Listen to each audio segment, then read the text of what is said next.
okay not to know the answer, but all I want you to do is try. Find the answer.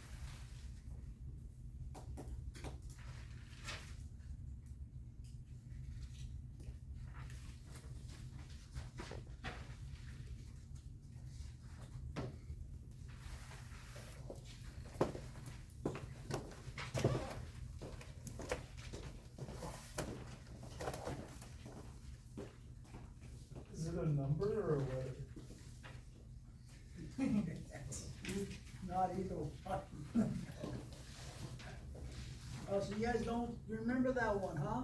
Mr. Singh, Automobile. auto insurance. Market value or fair market value used for auto insurance. That's a question on the test. What is the question? Market terms. What is it mostly used for? Anybody ever wrecked your car? You guys ever total your car? Nobody? You did, Henry? And how much did the insurance company pay you? Not what the cost was. Don't remember? Yeah, it wasn't what, So insurance companies, when you total out your car, they look at the Kelly Blue Book. right, I was gonna say 50%. Is that a good place to look? For them, yeah, for us, no, cause it's, more of a depreciated value, I think it's. So if you totaled your car, how did they figure out what they're gonna pay you? That's how we do that. Kelly Blue Book? And you went along with that, right? Cause you didn't think you had a choice. This is true. This is true. So if Henry, who totaled his car, the insurance company says, we needed 10,000. Now, if Henry just wants an extra 1,000, he says, you know what, I can't find it for less than 11,000. Okay, Henry will give you 11,000. What Henry should do is go to like Carvana and say, hey, whatever car you total, let's say it's a 2018 Toyota Corolla. Do you have a 2020 Toyota Corolla for sale? That's the same kind of car he totaled. And they say, yes. How much are you selling for? They say 15,000. Can you send me that? I'm interested. They send it to him, he sends it to the insurance company, they gotta pay him 15,000 for that car. So you gotta know how to play this game of life. Otherwise, they always give you the lowest price available. So Kelly Blue Book is not your friend, it's your enemy. If you take your car in for a trade-in at a dealership, Kelly Blue Book is your value for your car. That is not your friend. Car is totaled, that is not your friend for the insurance company. You gotta learn how to play this game. Okay, Did they take a mileage into account? nope. Make, model, year. Wow. Learned something today. You guys know how to buy a new car at a used car price? Please tell us. Yeah, I'm waiting. What have you guys been doing all your lives? Why are you always Buying paying used cars overpriced? at, When you drive a car off the lot. If you buy a car at the dealership and you drive it off the lot, what happens? Depreciated. Automatically. Right. What does that tell you? You pay too much for the vehicle. You have to learn how to negotiate with that.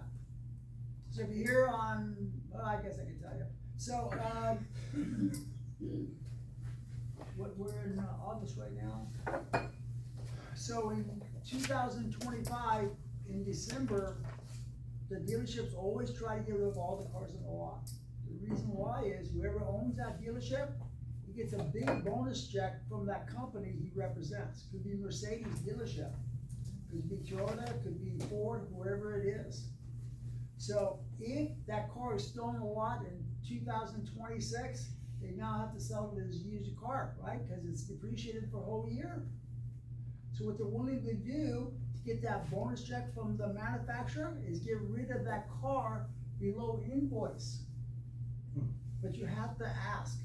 So every time I go to buy a car, it's like the same story every time. I'm going on in December, if I'm going to Toyota, I'll say, which is your nicest Toyota that you have on the lot? So they say, we have that one on the lot. I says, well, it says on the sticker, it's 40,000. Yes. And I'll say to rep, can you go give me the invoice? So I only do this in December. I'll say, can you go give me the invoice for this car? He says, this is what happens every time. It's like deja vu, time and time again. Says, you want what? I want you to go give me the invoice for this car. You say, what? And so they have this thing already planned as far as what they're gonna say. I want the invoice for this car. So it's, I almost have to laugh sometimes. They say, okay, I'll go get the invoice. He'll go in, see his manager, the guy wants the invoice for this car. He'll bring me the invoice back. So what was the sticker price? 40,000. So invoice, 30,000. I'll say to the salesman, I'll give you 26,000 for this car. I gotta go ask my manager. We go back in the office again, and he tells the manager, hey, this guy's gonna give you 26,000. He says, bring that guy in. So I go into the office, I sit down with the manager, you're gonna give me 26,000 for this car? I say, yes. And he'll say, how about 27? 26. How about 26.5? Okay, 26.5, I'm good with that. So what have I done? I got it at a used car price, but you have to ask. It works on, I had a guy in my class, he worked at the Mercedes dealership. I said to him, hey, if I ask you for the invoice, will you go get it? He says, yeah, but my boss is not gonna like it. Of course they don't like it. But he'll go get that invoice and then negotiate. Cause those bonus checks they get, $1.5 million, $2 million for all those cars they sold that year. So all they're thinking about is that bonus. They could care less about a couple $1,000s. But you have to ask for it. For you guys, I would probably tell you guys to wear sunglasses, because otherwise they're gonna see the fear in your eyes. When you ask for that invoice, they will notice that fear in your eyes. Oh, this person doesn't even know what they're doing. So, take somebody with you, father, brother, somebody, and have them do the talking. Because they don't care, it's not the car they're buying, they're gonna help you get that car. You just ask for it, we give you the brand new car, the used car price. Do they have to honor that?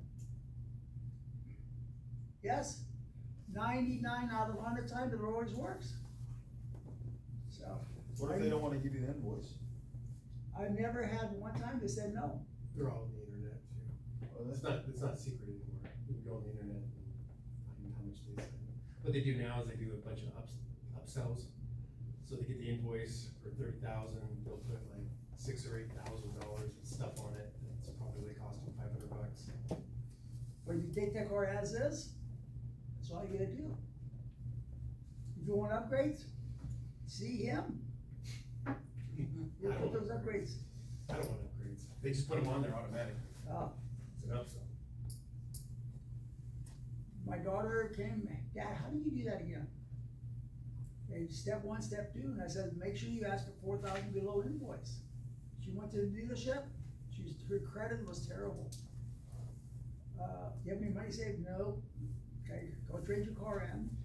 She went in and, she didn't even trade a car in. She went in, asked for the invoice. They brought her the invoice, first time, she went all by herself. And then the guy brought the invoice out, she talked to the manager said, she asked for 27,000, the invoice said 30,000. She asked for 27,000, and the guy said, okay. So I said, why did you ask for 20? I told you to go 4,000 below invoice. She said she felt sorry for the representative. So they get paid no matter what, but you gotta ask. So that's how you buy a new car. So at the end of the year, buy it, go to the dealership, ask for an invoice. If you're nervous, wear sunglasses. But take Thomas with you. He'd probably enjoy doing that. So, you ever do that? You can buy a new car, Yeah, I've bought a few. I like that. I always go invoice. I ask for internet sales, go to invoice. And it really depends on what model they're trying to get rid of. If it's popular, they won't go below invoice. So I'll give you his name and phone number, you go buy a car, you call him, hey, come with me, I was in your class, we're best buds in the class, I need your help. Yeah, whatever you need. Here. Do you have any tips on how to get the most out of your trade-in? Thomas, how'd you get most out of your trade-on? I'll defer. Sell it yourself, Great. put a sign on it. You can always sell it to Gabbana, but it's better to sell it yourself, you get more selling to yourself than to Gabbana. Good point. It's only for the new cars or used cars too? Ricky's only for new cars. Okay. I figured that was a trick question, trying to figure out what the trick was. If you're gonna buy a house, if you never owned a house before, or if you haven't owned a house for the last 3 years, what's the best way to buy a new house? Any ideas? First time home buyer loan. So he's closest, it's called the Cal HFA program. Cal HFA will loan you $200,000 to buy a house, so if you go qualify for a house and you qualify for $500,000, that means you go buy a house for $700,000, they're gonna give you $200,000 to buy that house, you don't make any payments on that until you sell the house 30 years later. You have to pay that, the full amount. You don't make any payments on that, it's a free loan. You pay back the, payment to them at the end of the, time you sell the house or 30 years later. Cal what? Cal HFA. And if you have enough money in the bank to make the down payment, they will make the down payment for you, you don't even have to use your own money for the down payment. If you have money in the bank. Well, if you have no money in the bank, I would tell you to have your dad, your mom put in X amount of dollars in your bank account for 60 days. Because you have the money for the down payment, they won't ask you to use it, they'll make the payment for you, and you give money back to your parents. Or brother and sister, whoever it is. Thomas would do that, but you pay him $1,000. You put 60,000 in your account, he's gonna ask you for $1,000 for the money he loaned you. That darn Thomas. Yep. But you can use that for a condo, you can use it for a mobile home, or you can use it for a house, if you want to.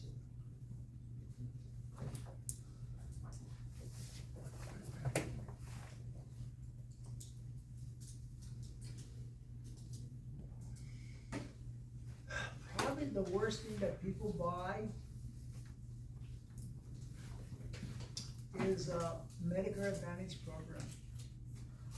So for those of you who have parents who have retired, a lot of the, people buy a Medicare Advantage program. So I can't say too much about it because it's a little sad. But what it does is, if you get cancer, you have Medicare Advantage, they won't treat your cancer. So you have to get out of the Medicare Advantage program, go into the regular Medicare with the Medicare supplement. Now you can go to treatment for your cancer. Otherwise, you have to wait 6 months before you get treatment for your cancer. But insurance companies love to sell the Medicare Advantage program because they know at the end, they're saving a ton of money. Because when you need that insurance for a cancer operation or other major medical, they're not gonna pay anything.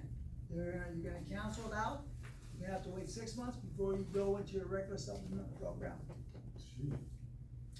So, I've seen a lot of people.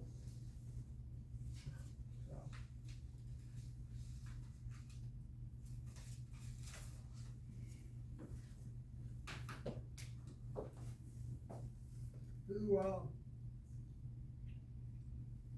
lost their limbs, died, because that's what they had. So, I'm just recommending you guys, not a good program. Most doctors will tell you that, if you ask them.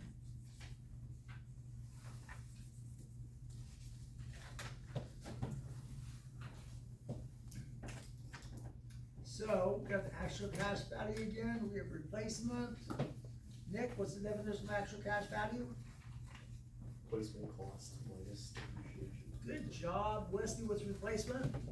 Replacement is, actual cash value, not minus depreciation. So actual cash value today without depreciation? Oh, no, sorry. Replacement value, not minus depreciation. Okay, tell me one more time, what's replacement? It is, market value, not minus. Wesley, where are you? Are you here? Yes. No, so. Pooja, what's replacement? That is actual cost without depreciation. Actual cost today without. That's close enough. So actual cash value today without depreciation. They won't ask you about the extended replacement, they won't ask about the guarantee, even though these are the most common ones we sell today.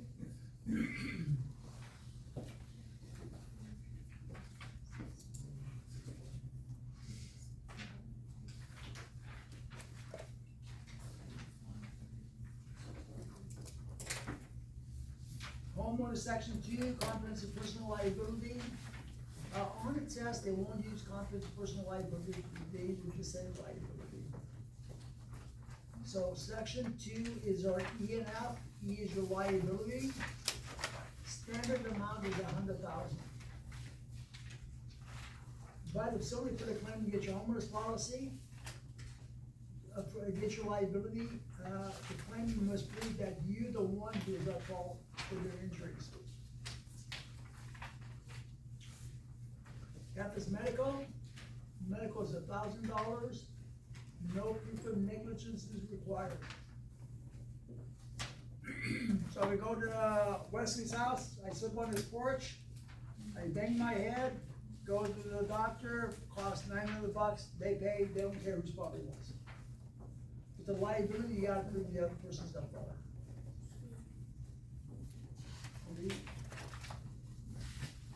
Lorraine, you okay? Yeah. Are you on Here this? for the payment. Okay.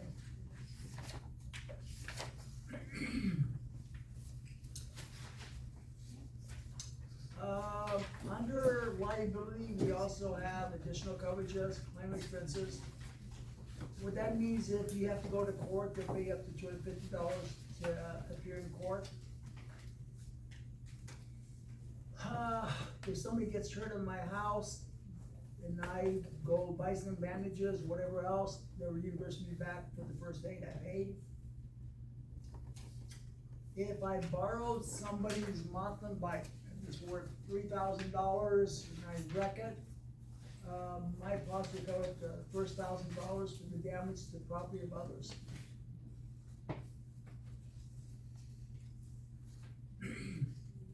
Homeowner's liability, what's covered, what's excluded. Anything that happens at your house. Anything at a newly acquired house.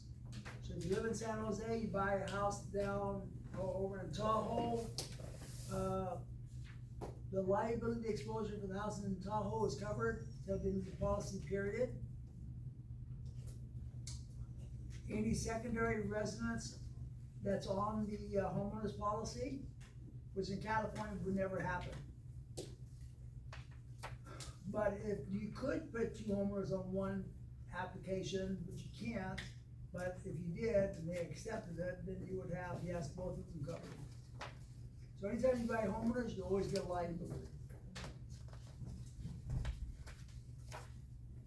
Your liability also covers you at a temporary residence.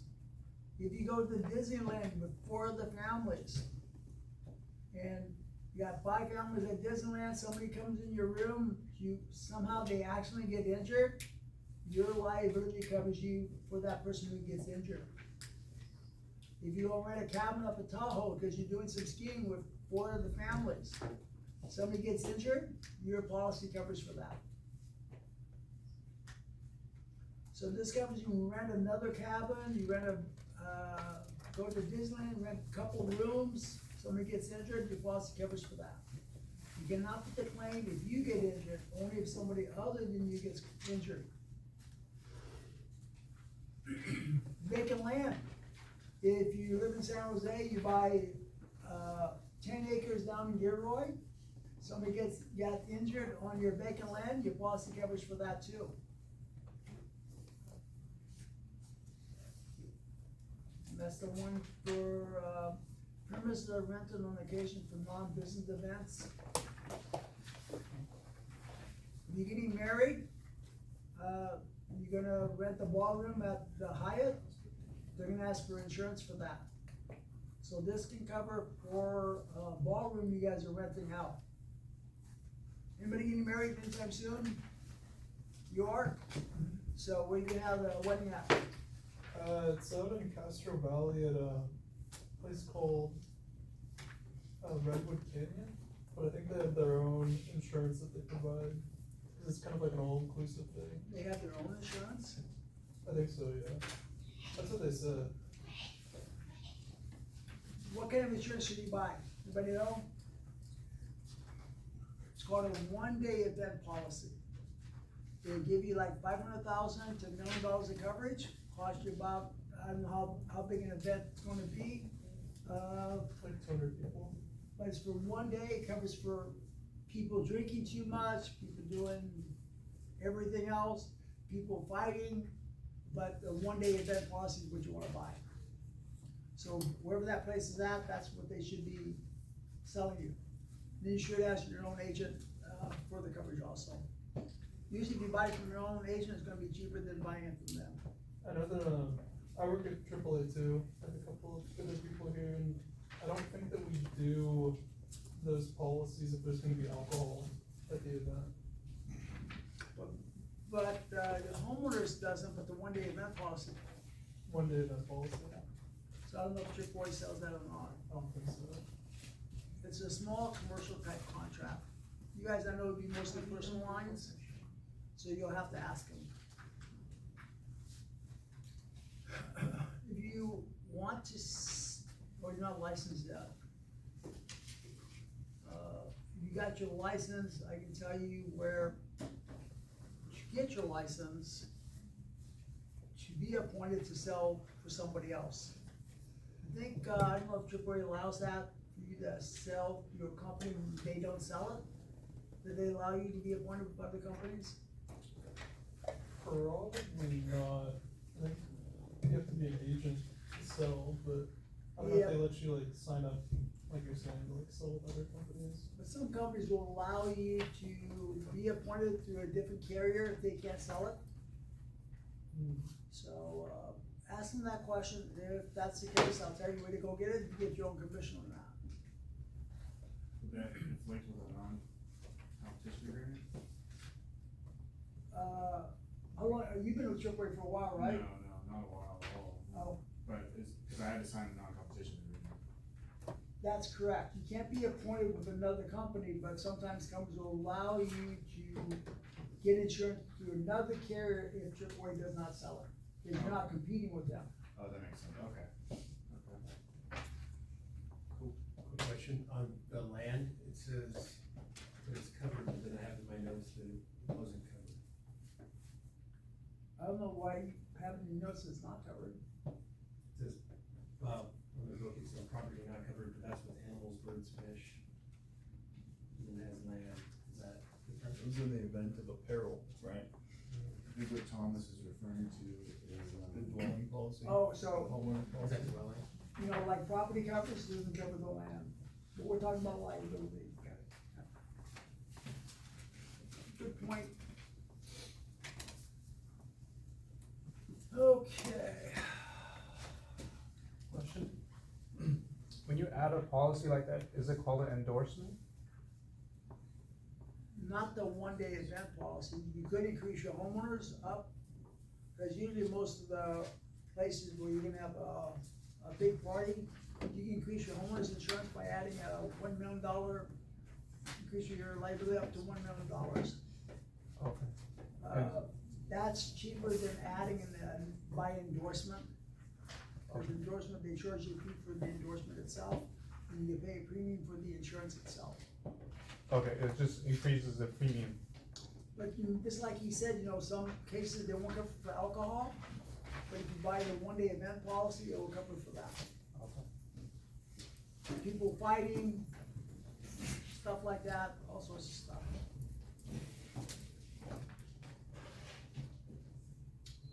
Okay. Nowadays, we have to have workers' comp. What they did on homeowners policies, they changed the laws. All homeowners policies have to include workers' comp. So when you buy homeowners, you get liability, medical, and workers' comp. That used to not be the case, but that was a good law, because if you hired somebody to do your yard, they get injured, they would put a claim to get your homeowners policy would turn into a workers' comp policy, and you have to go buy another homeowners policy someplace else. Now you don't have to do that. So workers' comp is mandatory to be in all homeowners policies. You can't, it's not optional, it's mandatory. That was a good law.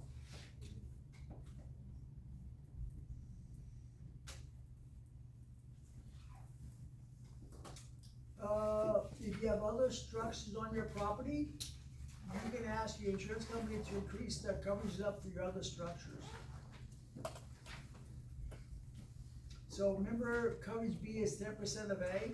If that's not enough, you can increase the coverages for your other structures on your property.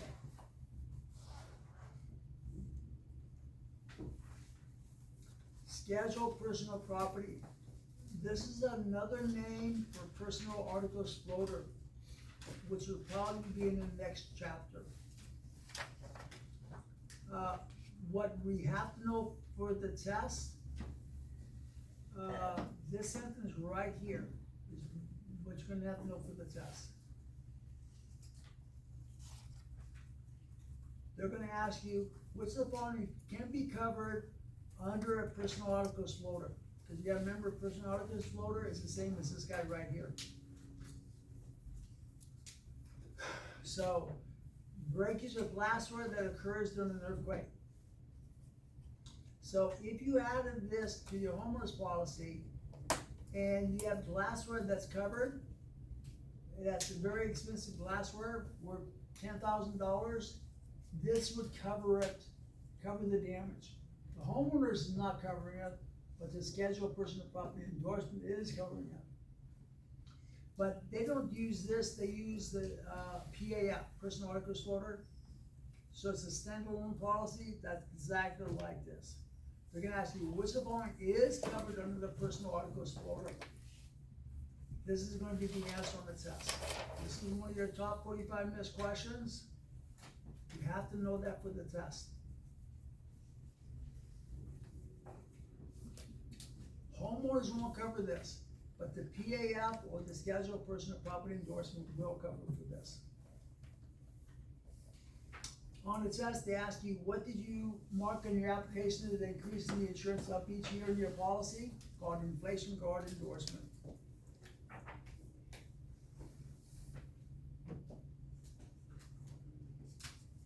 I will probably tell you not to mark that box. Most of the agents don't even ask you to mark that box. Because if you buy the extended replacement, they automatically give you a minimum of 25%. You can buy the guaranteed replacement, they give you 100% guarantee, so you don't even need to have this. You probably would add this to a replacement policy or a dwelling policy. But on the test, I'm gonna ask you, what did you mark on your application that increases the insurance up each year on your insurance policy? You mark the inflation guard endorsement. If you're not understanding what I'm saying, let me know. I don't understand. we didn't ask you, we asked, I was talking to the other people. in the room. So let's say you're buying a house and you wanna make sure that your insurance is covering the whole house. And you buy a replacement policy, like the one that we have on the board. And you have a house that's worth $1 million. So what this means is, every year they increase the insurance up. So this year it's $1 million, next year it's $1,060,000, the year after that, $1,200,000. But your premium goes up at the same time too. Cause you're paying a premium for this inflation bar. Just maximizing that your policy is always covered based on inflation. So basically, it's not worthwhile, to be honest with you.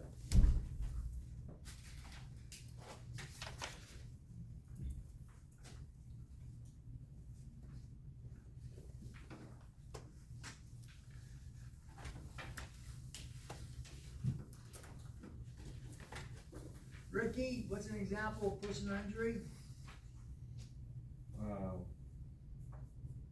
Injury? I just asked you, what's an example of personal injury? You say injury? No, accident in the car. And if God gave you like 3, 4 more guesses? 4 more. 4 more, okay, 4 more. What would be an example of personal injury?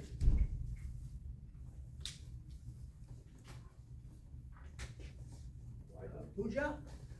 What would be an example?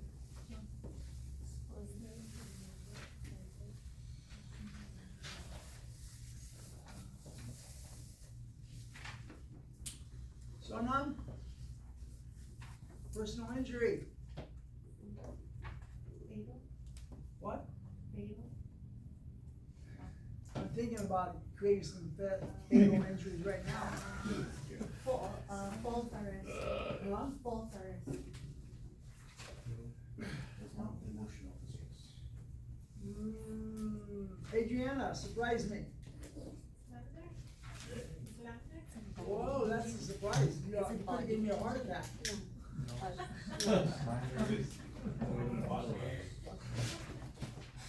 Yeah, good job.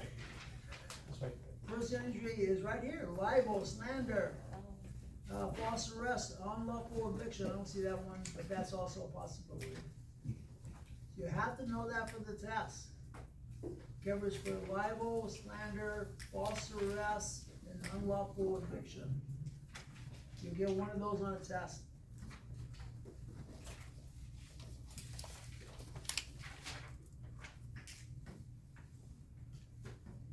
Okay, we talked about the pet insurance questions, we don't have to go through all of this, but if you have any questions about pet insurance, see Lorena.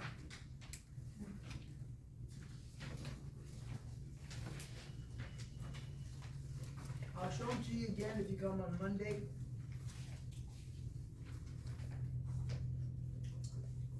Review questions. Now, some of these questions in this book, the guy has an idea of some of the questions, but he doesn't always know the correct statement. So, on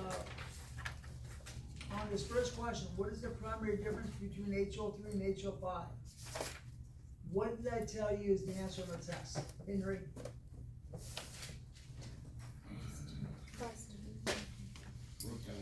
Validity.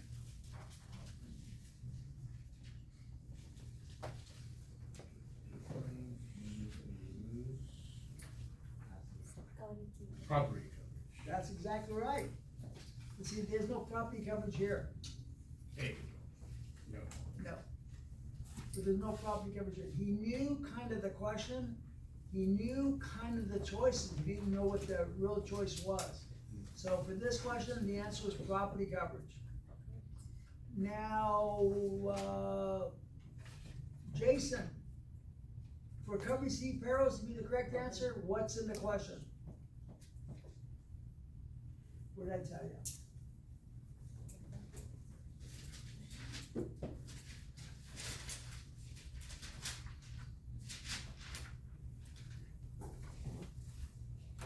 If that was the correct money. answer. Money. Is that it? No? You've been trying to figure one out for a while. No. Friday Barrels. Say again? Let's go down the nose. I thought maybe somebody was telling you something. No. It said bride name Barrels. Well, that's true. Covered seed, broad name barrels. What's the question on the test?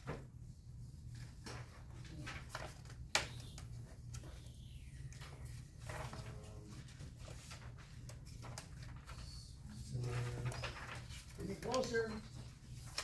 owners.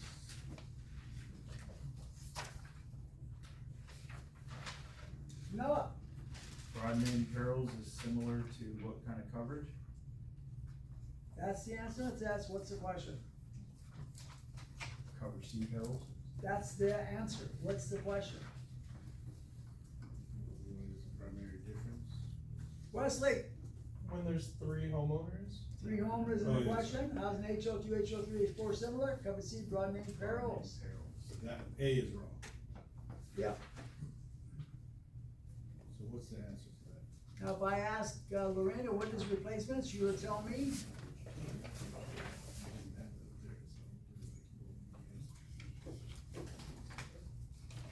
What's replacement?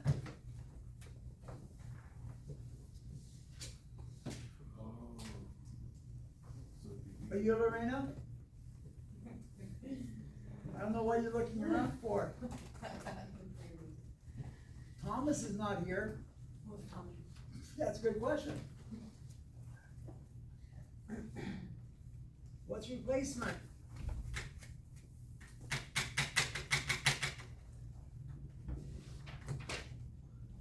I told you to write that in your notes. You wrote it in your notes a little bit ago. Oh, yeah. It's, cash value without replacement, depreciation. I think I like that. Good job. What's actual cash value then?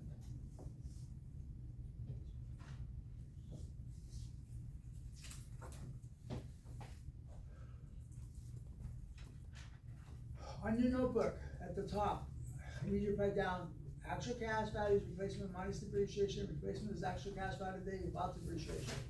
That way, when I ask you this, like tomorrow and the next day and the next day, it'll be right there. They're kind of similar, they're kind of similar to each other. They are kind of similar to each other. But you have to put them in your notes, make them nice and crisp and clear so you can see what they are. You have to know these for the test. Okay, we did that one. Number 2, this will help you understand a question on the test. So who wants to do number 2? You can't pick Lorraine. Oh, okay. Go ahead, you get that one. Oh, okay, that makes sense. Collapse, What's that? collapse, what How'd you additional figure that out? coverage is included? How'd you figure that out? I wrote in my notes. Okay, so can I ask you another question? Yeah, What sure. perils are covered under a DP1? What perils are covered under DP1? DT1, it's also collapse. What are the perils under a DP1?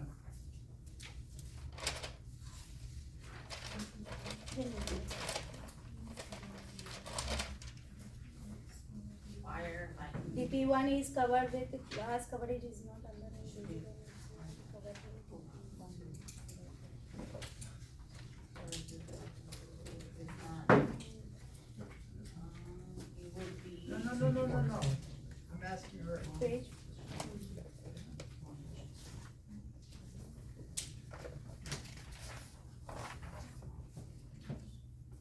It's fire or lighting and internal explosion. So if you know what a DP1 covers, then you can figure out that answer. What additional covers included in DP3 that is not included in DP1.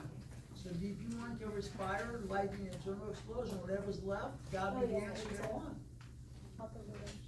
Good job. Mr. Singh, help you with that one? Yeah, the page number. Question 3 is on the test. You have to know this one. Jonathan, It's coverage by eight. number 3. Personal coverage. I think the answer is B. Is personal property under coverage A? That is correct. Yes. It's not written this way on the test, but this is close enough. You gotta know this for the test.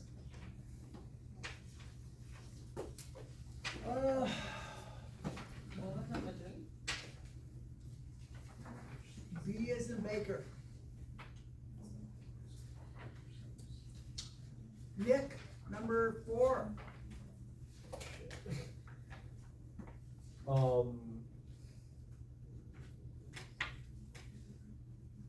False. Oh, you're so close.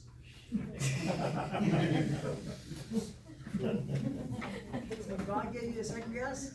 True. True.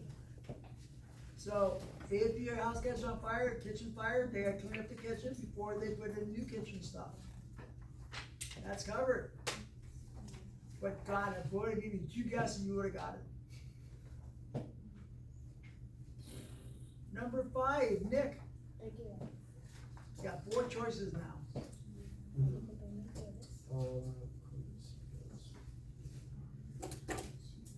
D? Which one? D? D? Yeah.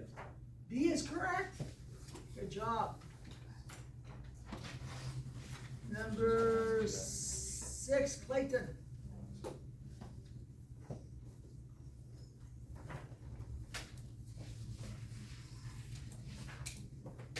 You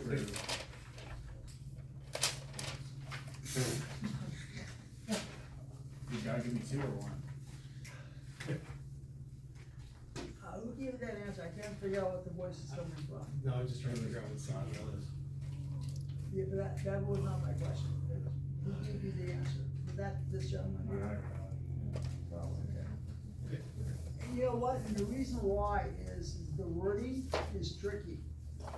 The CPL cannot be used to cover liability in temporary residence. Yes, it can be, like if you rent a cabin up in Tahoe, it covers you for that. What does CPL stand for? Comprehensive personal liability. Before the test, they would say liability, they won't say comprehensive personal. I have no idea. I forgot what CPL even meant. 7's on the test, you want to do that one. Okay, Mr. Singh, number 7.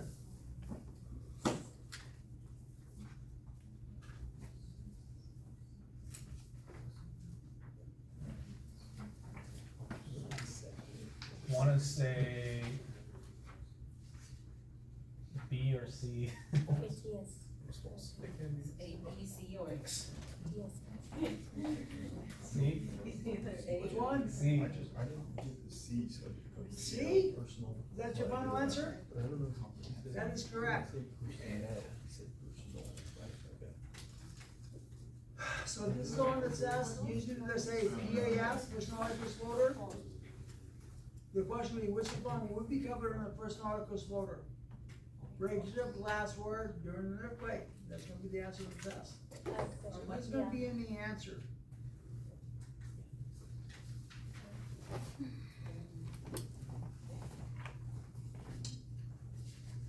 Any questions up to this point? Can you, explain the acronym CPL one more time? CPL. Comprehensive personal liability. Comprehensive. Thank you. I can show it to you if you want. That's it. Thank you.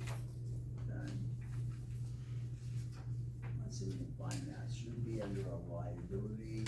68, page 60.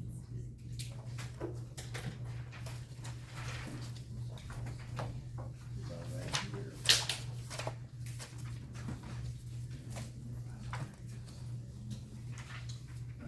CPL, comprehensive personal liability. So it doesn't really say it per se, but that's what it stands for. They have CPL here too.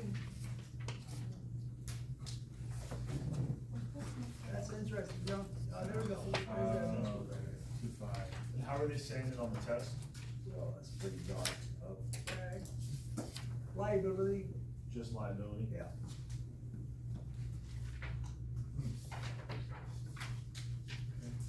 Thank you.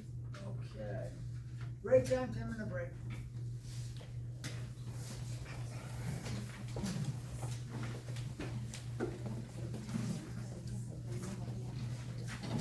Pooja's video, Pooja, it's on your page 68.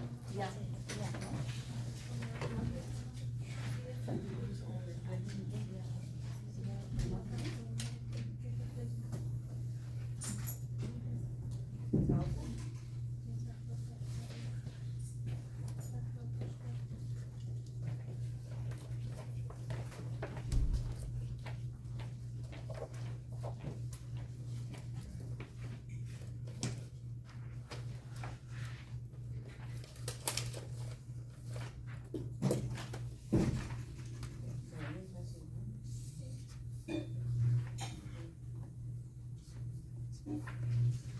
Hey, Patricia, how are you doing? You too. Hey, anybody does a prefab home for a 3,000 square foot place?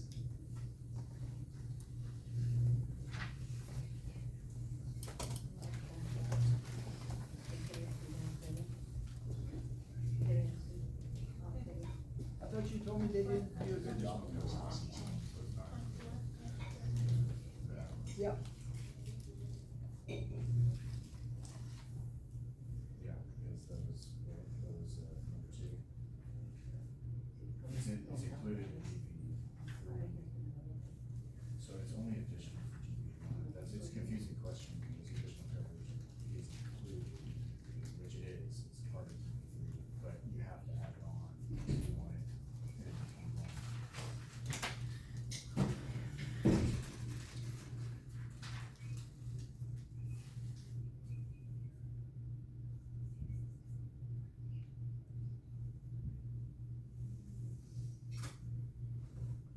Okay, that's gonna be your job.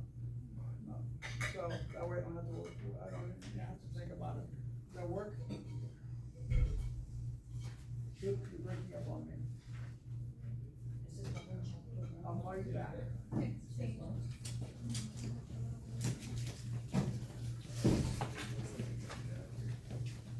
My name's Wes, by the way. Oh, yeah.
If it was, you probably gonna be the same one. Yeah. Plus 30.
Yeah, thank you, appreciate that. Okay, can you get one from everybody? I bought it in Arizona, so it wasn't as bad as if I bought it here, but. Matter of finance, or- no, but not too bad. Exam. 2020.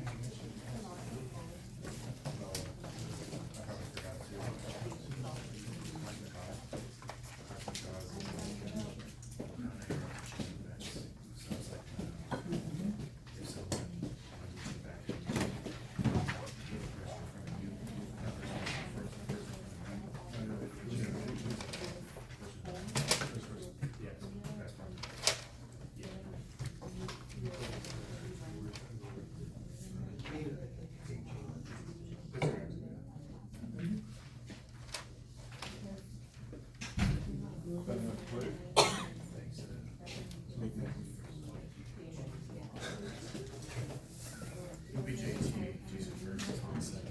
True.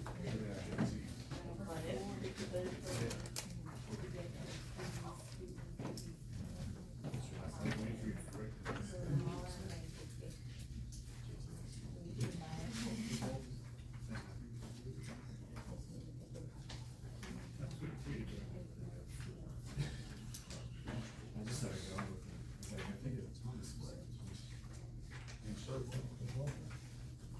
Show one? You got enough? Yeah. Oh, good, it's here.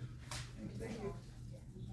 I was talking to Clayton in the bathroom, and he said, can we do another quiz like we did earlier today? I said, okay. Thanks.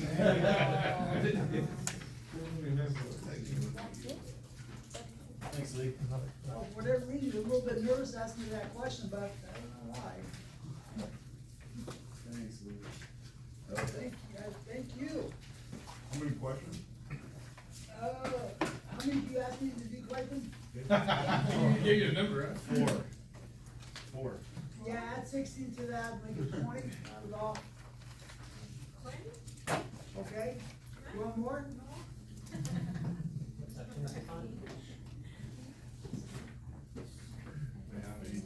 What was the group conscience?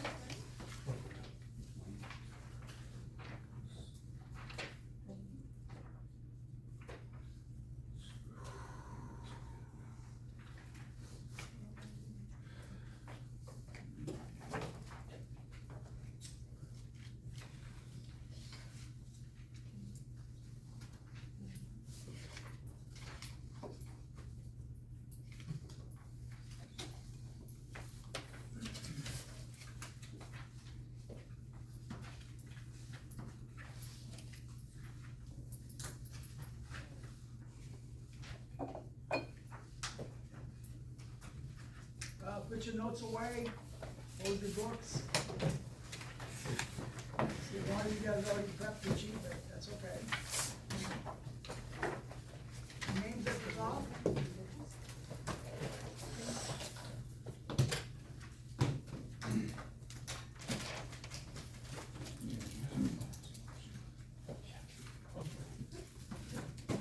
Ricky, you ready?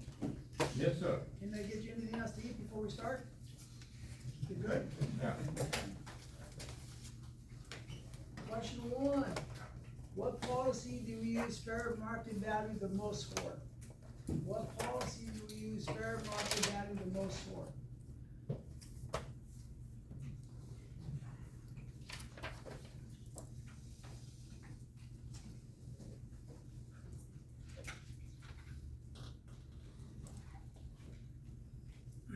Question two, what license do I need to work with non-admitted insurance companies?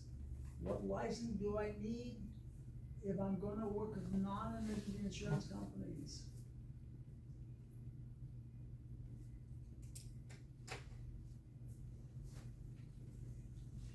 Will you repeat the question, please?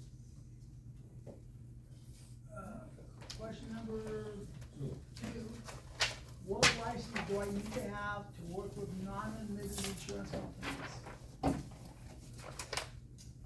Question three, if I'm paying a premium tax, what license do I have? If I have to pay a premium tax, what license do I have?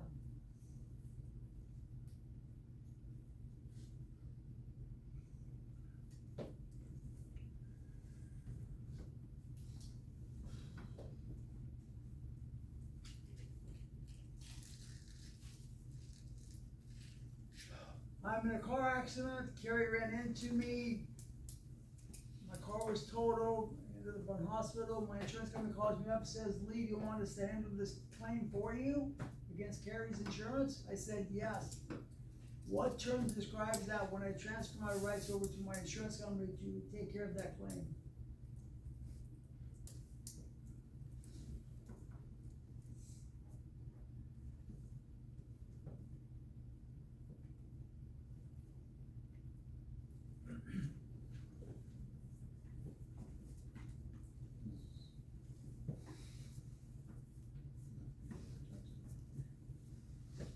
Carrie's insurance is not enough to cover my medical bills and my pain and suffering.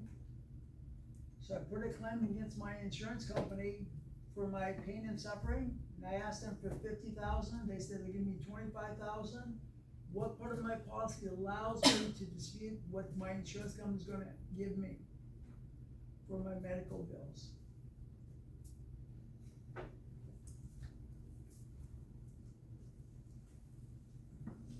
Can you say it again, please?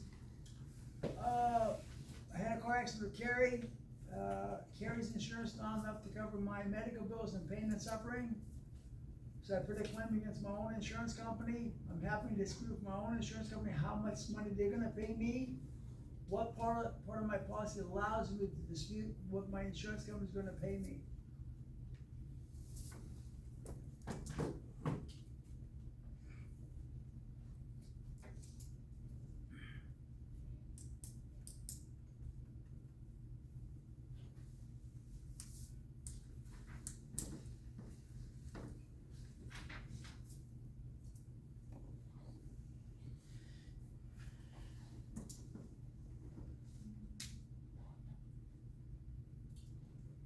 Question 7, my car was six, my car was totaled. My insurance company offered me $5,000 for my car, but I think I should get $8,000. What part of my policy allows me to dispute what my insurance company is gonna pay me?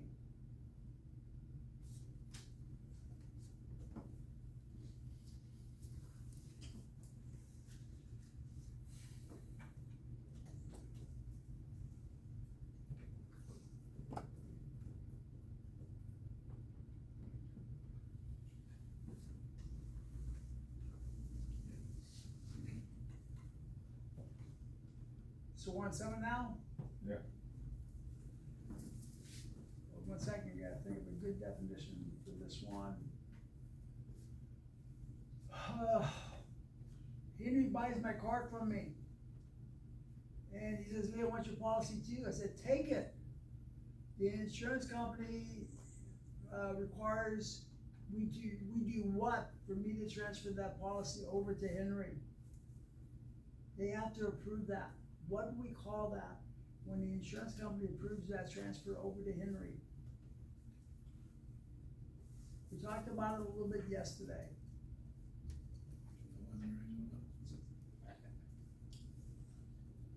So I just can't transfer it over to them. The insurance company has to approve that transfer. What do we call that when they approve that transfer?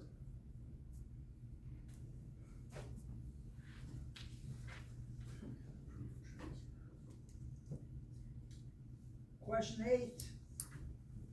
Without additional premium goes with what key word? Without additional premium goes with what key word? So to give you a hint, it's the longest question and answer on the test that we talked about. Without additional premium goes with what key word?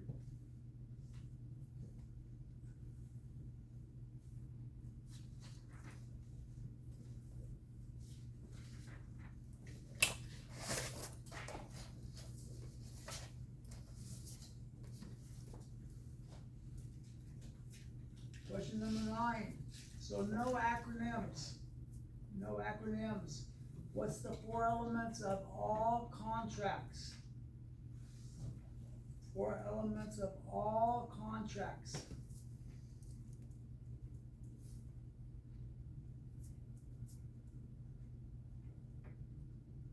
No acronyms.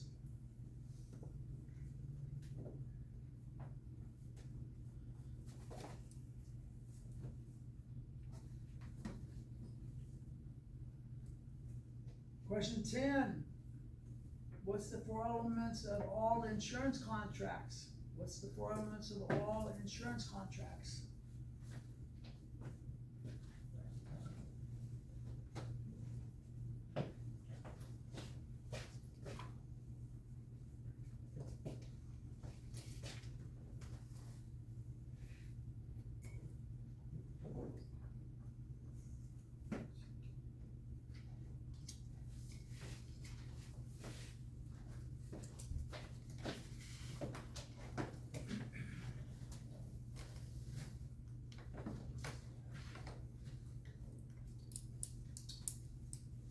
Question 11.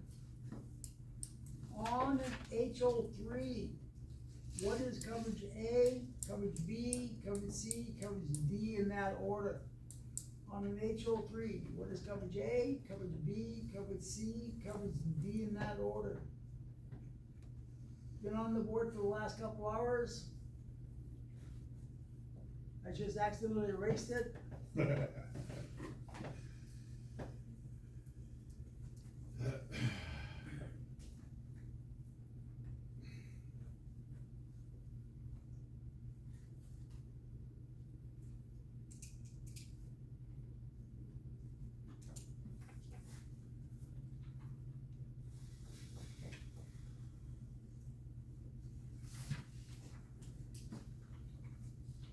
Anybody in here does not have auto insurance? Anybody in here does not have auto insurance? Good. Question 12. On an auto policy, what is coverage A, B, C, D in that order? On an auto policy, what is coverage A, B, C, D in that order? I'm sure you looked at your policy once or twice, 3 times, 4 times, 5 times. On your auto policy, what is A, what is B, what is C, what is D? You gotta think about it. The state of California requires you to have what? So that's going to be the first thing.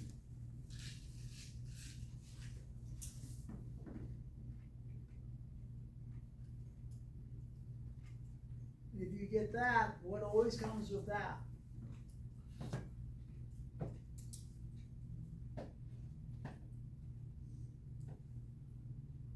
And then coverage D would be the last thing you're not required to buy unless you have a loan on your car.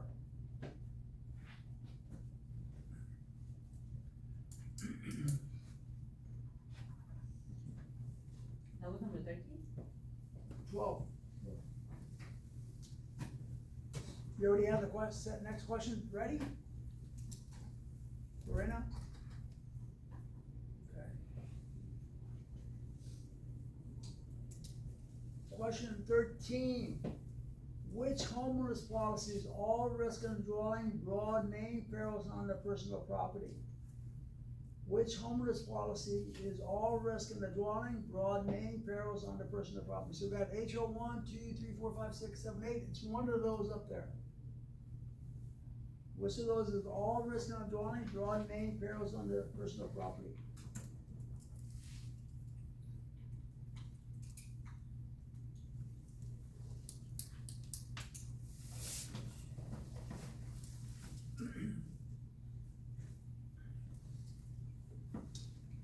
Question 14. What are the perils covered under a DP1? What are the perils covered under a DP1?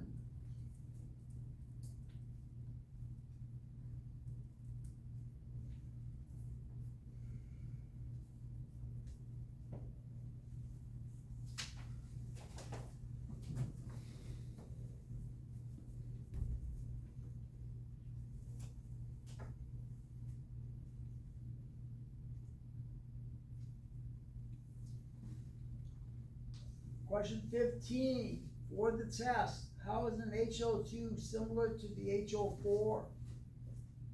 How is an HO2 similar to the HO4? What's the answer for the test?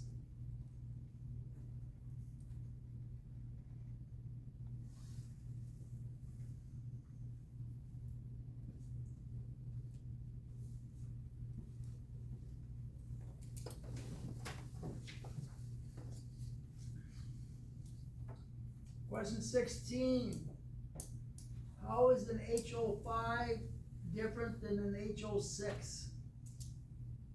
How is an HO5 different than HO6 for the test?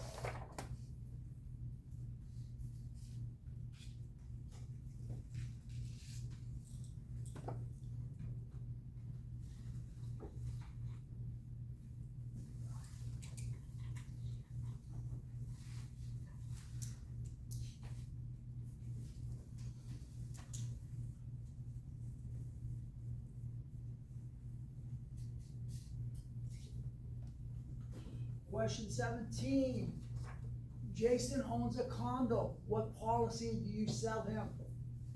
Jason owns a condo. What policy do you sell him?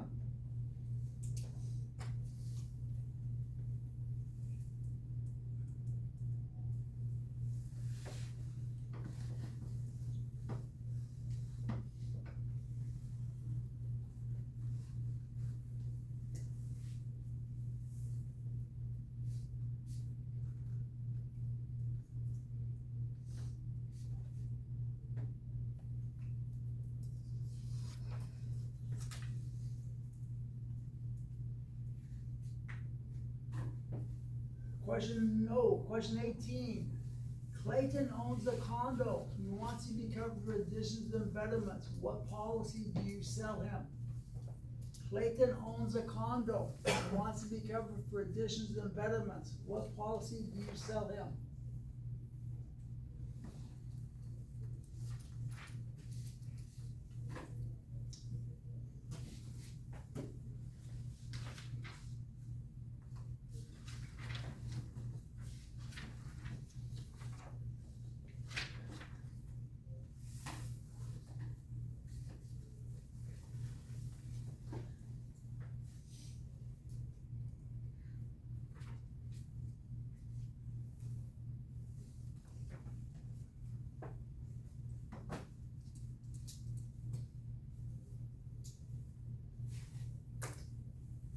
Question 19.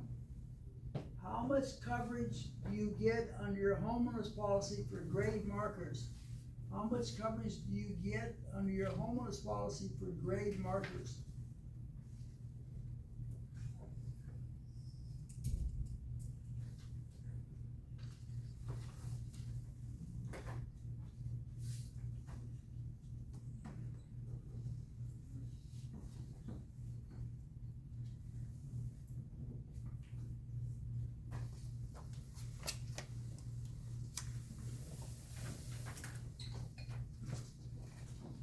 question 20.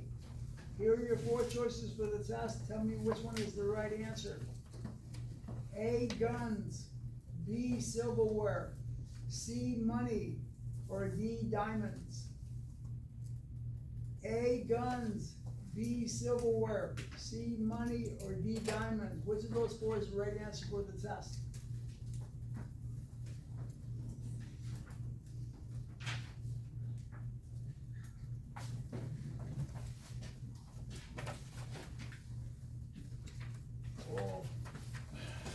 Wow, there's nothing all filled out. Triplets.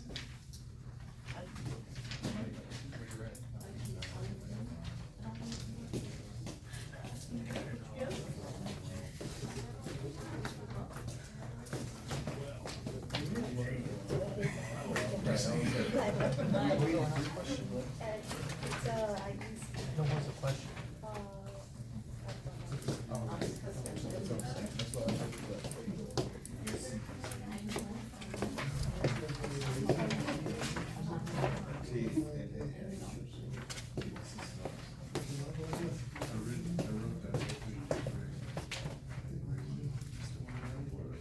Right, and with this law, just keep going to this.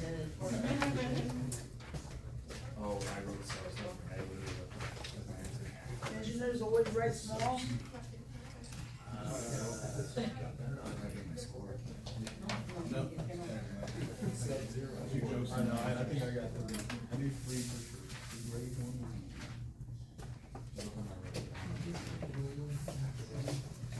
I wrote acronyms, but I forgot what they meant on the dice in class, and I forgot what each one meant. But on the text or multiple choice, you write the dice, so you can look through and see D, I, O, K, C, you know what I mean? Yeah. Let your brain see.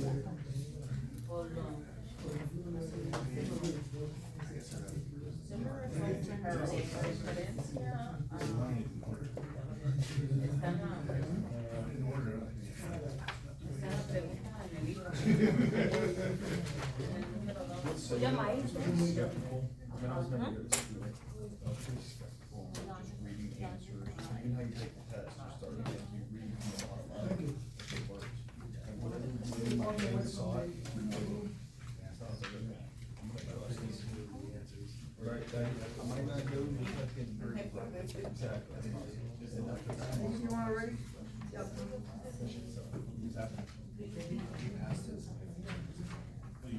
I'm trying to do everything I'm on, get it done. I know, I'm trying to get all this done by September. Yeah. Are you doing the light one too? Yeah. Okay. Oh, shit.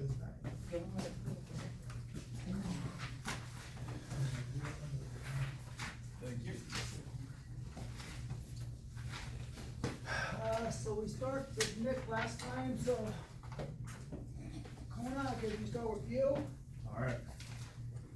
What policy do you use for the market value the most for? Auto. That's correct. Clayton, what license do I have if I work with non-admitted carriers? Special lines.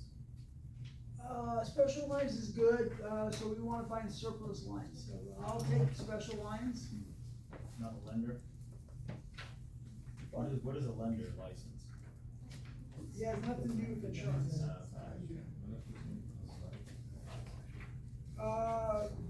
Three, Jason, what license do I have to have if I pay a premium tax? My homeowner, is it Mike? Did I give you a second guess? It's close, think of Clayton for a second. Has something to do with Clayton. Nope. Henry, what license do I have to pay a premium tax? What lights, or License. License, this person put surplus line. That's correct. Which one? We just said that. Question for, What was number two? Sorry. is he bothering you again and you're not being able to concentrate?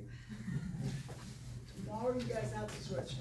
You switch back there, Miranda, and John comes up and says next day again, okay? Through surplus. Does non-admitted work for 3-2? Does that have to be surplus lines? Yup, surplus lines. We're on number 4.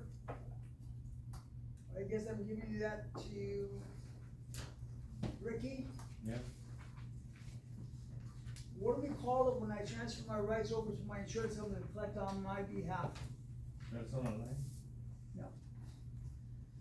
Adriana, what do we call it when I transfer my rights over to the insurance company to collect on my behalf?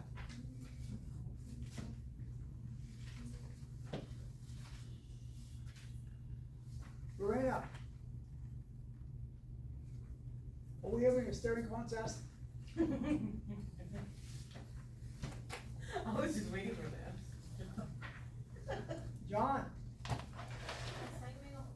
I'm not sure, maybe it's subrogation? Subrogation, that is correct.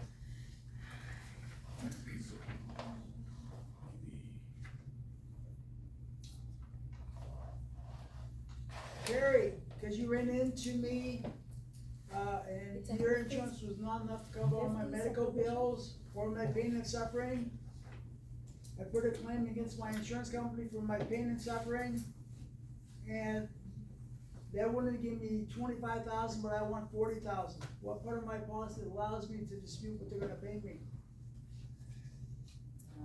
This person put miscellaneous coverage? Nope. Simone?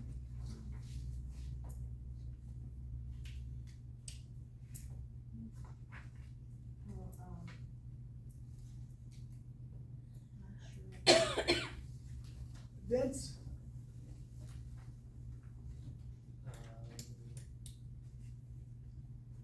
We talked about it briefly.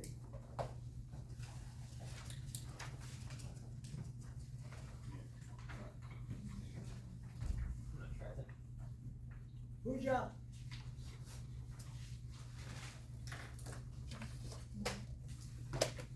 Mr. Singh? Is it special damages? Not a guess. Wesley? Arbitration agreement? Arbitration. If you're in dispute with your own insurance company over a medical loss, as far as you paid for your pain and suffering, that's handled under arbitration. 6th, Nick, if I have a dispute with my own insurance company with the value of my car that was totaled, what part of my policy allows me to dispute that? This person put legal. The person said they Googled, what? No, this person put legal. Legal?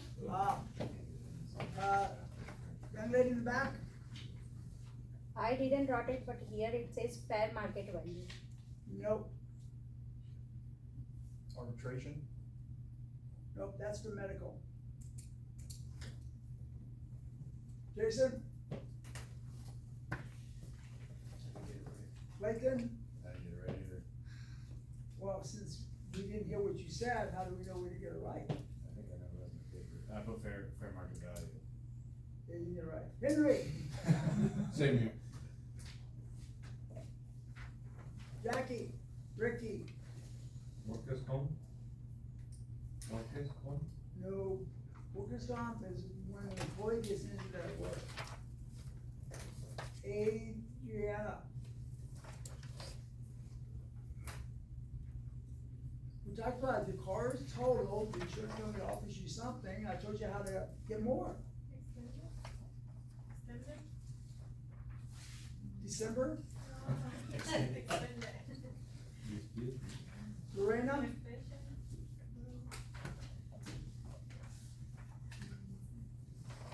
John? Carrie? I gotta need your mother's name and phone number, you can call her right now, and tell her you're not studying. Who paid for this class? I did. Oh, so we can't, we're okay. Appraisal condition. Appraisal condition.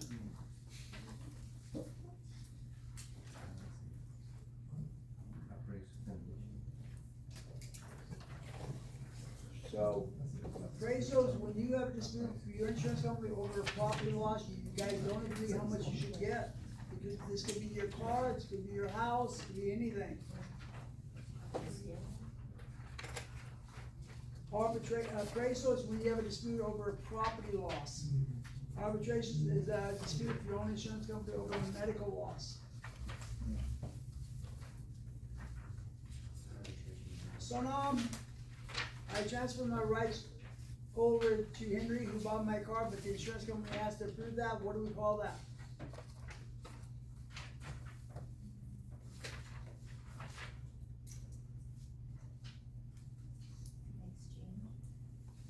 Exchange.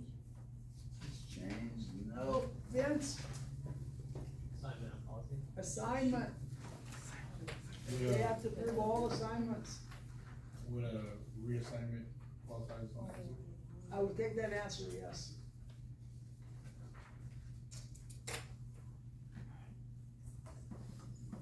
Seeing, number 8, without additional premium goes with what key word? Longest question on this test so far. Oh.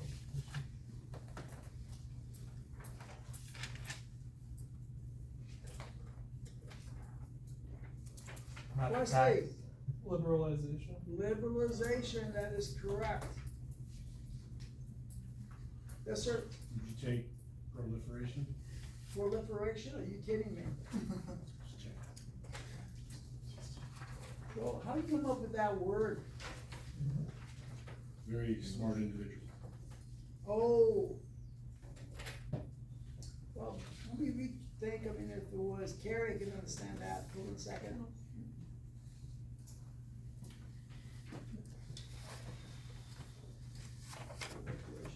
Nice word, I like that word though. It is a nice word. Yeah. Very nice. So Wesley, you did the last one? Yeah. Nick, number 9, what are the 4 elements of all contracts?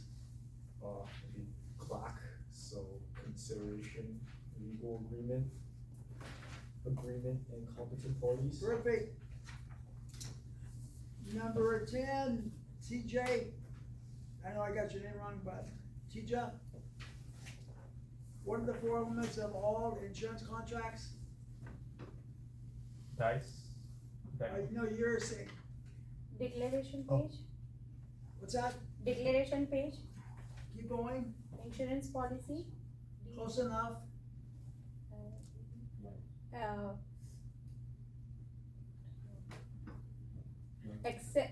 exception. Close, one more. So declaration, insuring agreement, conditions and exclusions. Those 2 are right close to being almost right. Exceptions, is that okay in place for exclusion? One more time. Exceptions instead of inclusions or exclusions? You could say that. Is this the dice one? On his ESTA, it would be exclusions. Kona, on Mitchell 3, what is covered, A, B, C, D in that order. I can't read the first part, but other structures, personal liability, loss of use. They got like 1 and the 4th right. Clay, on Mitchell 3, what is A, B, C, D in that order? A is dwelling, B is other structures, C is personal property, D is loss of use. Perfect. So D is loss of use and loss of rents. That's for 11. Number 12, Jason, on an auto policy, you know your APCD for your auto? No. How long have you had an auto policy? Long time. Henry, on your auto policy, you know what ABCD is? Liability, compensation, collision, rental reimbursement? Well, you got 1 right, that's good. So we have liability, medical, uninsured motorist, and physical damage coverage.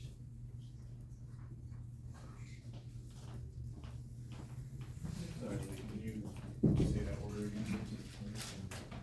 For auto, it's liability, medical, uninsured motorist, and physical damage. Thank you.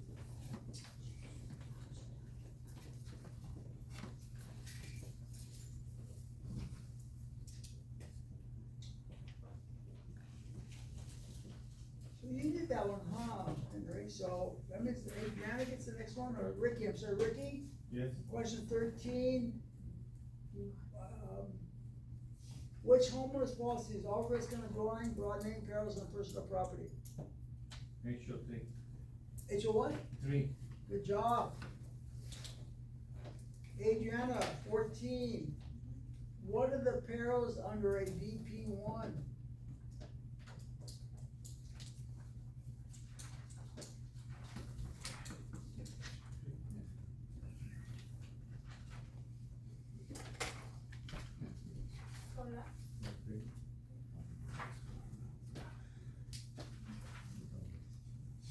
One thing I heard you say is throw up.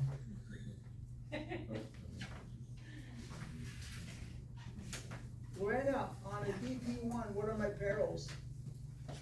Well, this, person wrote fire, lightning, and explosion.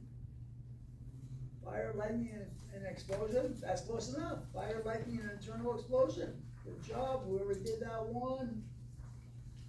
15, Jonathan, what the test, how's an HO2 similar to the HO4?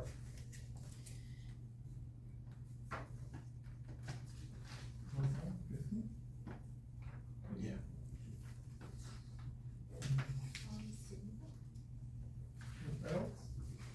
Carrie, 15, for the test, how's an HO2 similar to the HO4?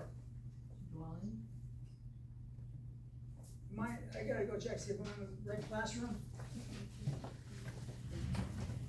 So now, for the test, how's an HO2 similar to the HO4? We've only done this one like 4 or 5 times.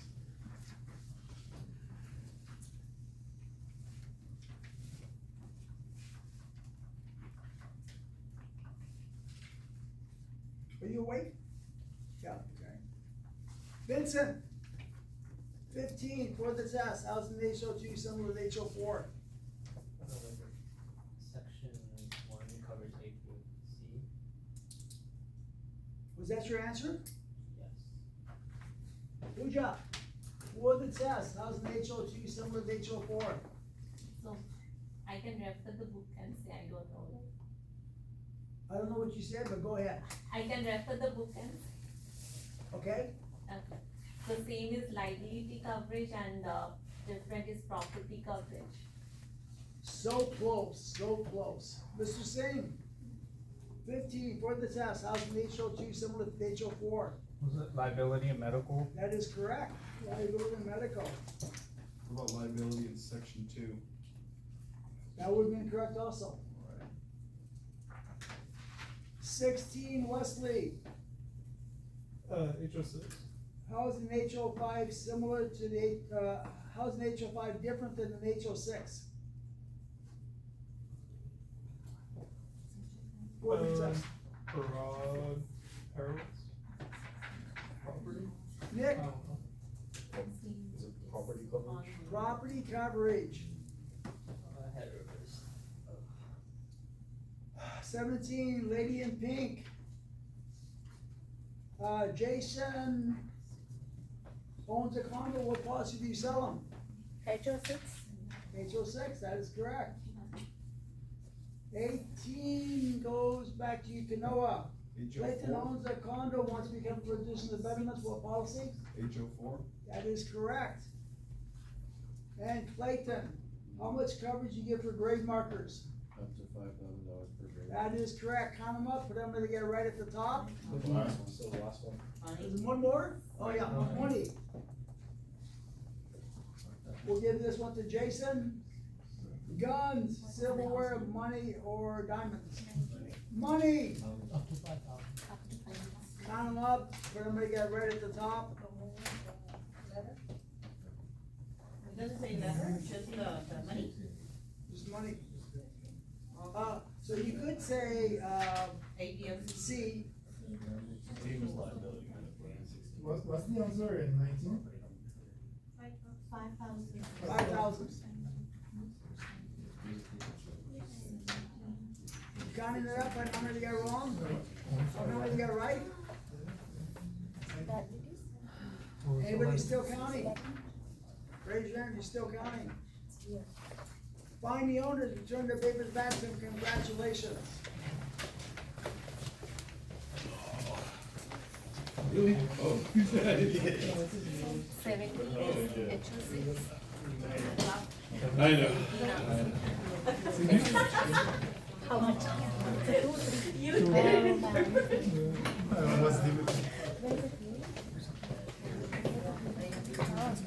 Eric. No,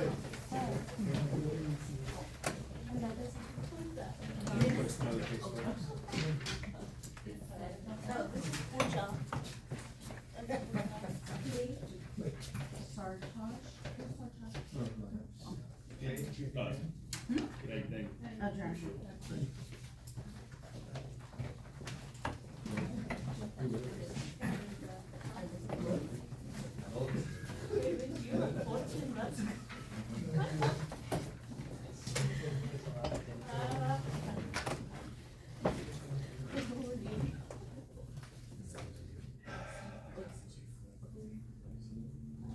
Who got that, anybody get, 20 right?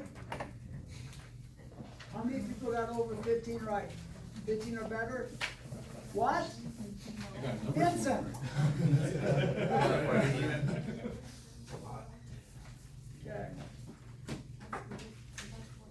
I think we talked about all of these, except maybe the auto one. I didn't ask you what the auto was. Jason, on your auto, while looking at your paper, what is coverage A, B, C, D? Liability, uninsured motorist. I wanna say property damage, not physical damage, collision. And that would be wrong. Damn. But you got one right out of the four. Adriana, on your auto policy, what is A, B, C, D? Adriana, look in my eyes. On an auto policy, what is A, B, C, D?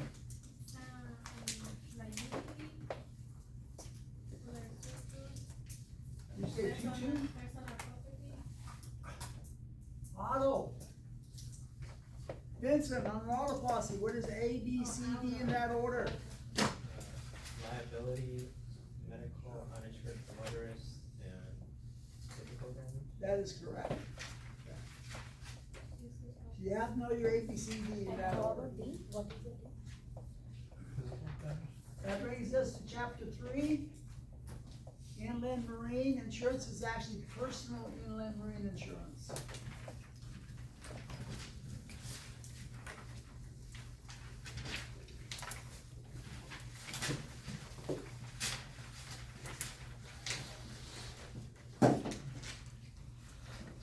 What is the question? Now, for the most part, the only ones I'm gonna ask you about is, at the bottom of 77, The 11 1 and 4. It's called Why? Because 1 and 4 are the same the thing. 11th question. Any other question? Question? Yeah, about 11. About the what? Question 11. What is that? You want to hear the question about question 11? HO3, A, B, C, D. So what is in an HO3, the letter A, B, C, and D? A, Sorry. backyard, no, B for other structures, front and back. C is for contents, like crap, like stuff in personal property, and then D is darn loss of use. I have to find a new home, right? My house is not usable. It's actually loss of use. Are you Not here for the AA meeting? No, I'm here for your laptop, your computer. You fall asleep or No. do something, it's working? It's working? Oh, okay. Who complained? Don't tell me it's Adriana. No, I complained, trying to find out what happened. Oh, there it is. Oh, did you lose it? Clayton, no, Clayton asked to do a quiz, so I had to stop the class for a bit. What are you doing? You're not Dutch. No touching. Okay, hands off. Okay. Sorry, You have a quiz you wanna give them? no? I got that. Can you print one out? I know, I'm gonna say, that's all I know.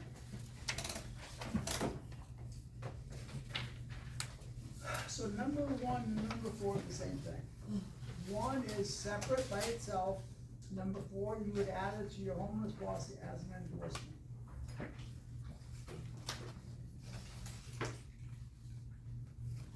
They're gonna ask you that one question, they're gonna ask you, what is covered under personal articles loader?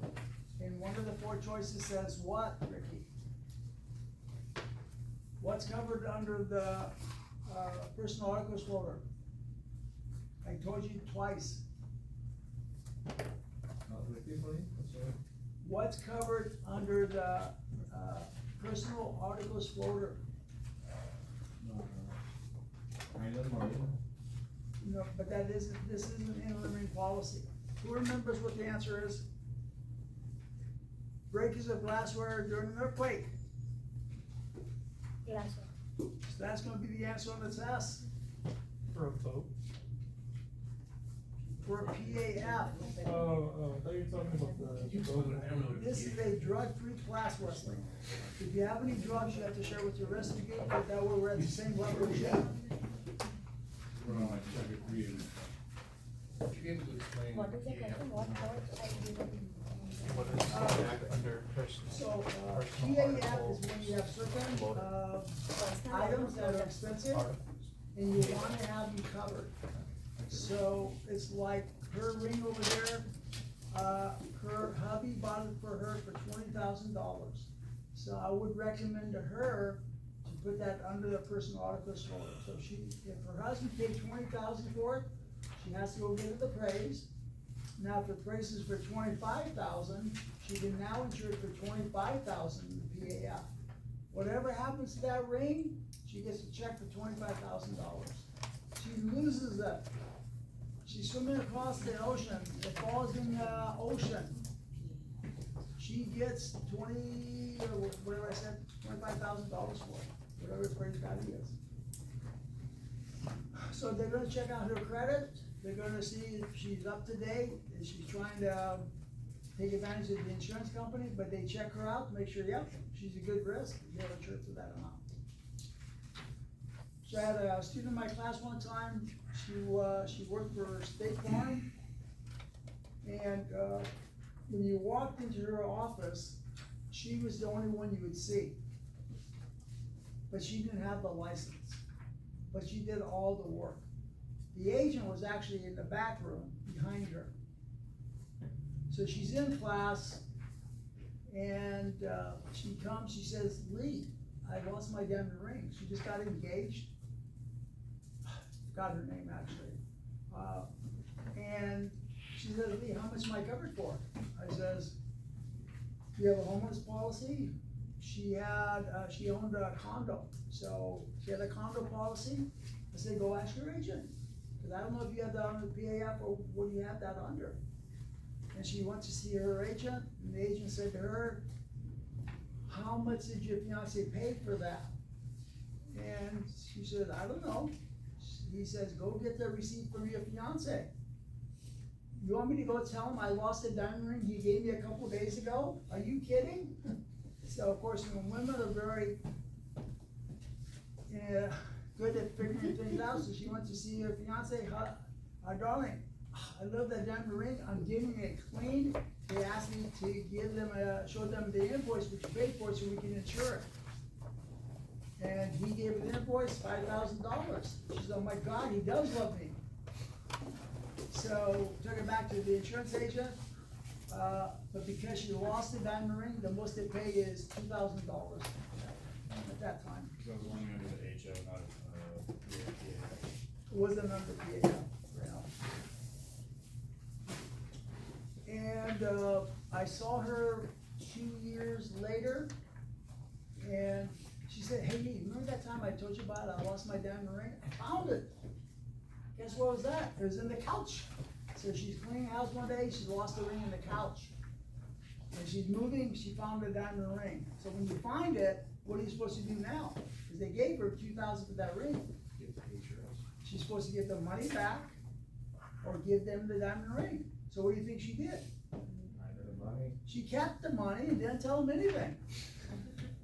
And of course, everybody uses the same reason why, because Lee, I've been paying money out on insurance for all these years and never got paid anything, this is my chance to get some of my money back. So I kind of agreed with her. I says, just don't tell people that story, you know, you tell the wrong person and it can come back at you. So, but that's what happened, so. And it happens. Some people do that to defraud the insurance companies. So, if you borrowed somebody's diamond ring that's worth $40,000, go get it appraised for $40,000, you give it back to that person who's visiting from South America, they're already back in South America. You reported, you lost the diamond ring, the insurance company's gotta give you a check for $40,000. And hopefully that diamond ring never shows up again. But what happens is, you put the claim in, it goes into what they call the clear report, which is comprehensive loss underwriting exchange report. They keep track of everything for the next 7 years. Because people think that if they got away with something once, they can do it again. So they're trying to see if you're gonna be doing something like that again. Then they investigate you more. If that same type of thing happens to you again. So all insurance companies have an entity that goes and investigates claims called SIU, Special Investigation Units. So they ask your neighbors questions, they go look at your place, they check your credit, they check everything out to see if you're trying to defraud the insurance company. What's the premium like for PAF? Depends on the value of the ring. Yeah, well, like for a $25,000 ring, what premium? Premium on that per year is probably gonna be like $300 a year. That's it. But see, people, you think, whoa, pay $300, I reported wrong, I get $20,000 check? Why, me, I can't sleep at night if I do something like that. So I can never do something like that. I can think about it, but I'll never do something like that. I'm sleeping good. Canoa from Hawaii, people from Hawaii. You can sleep like a log.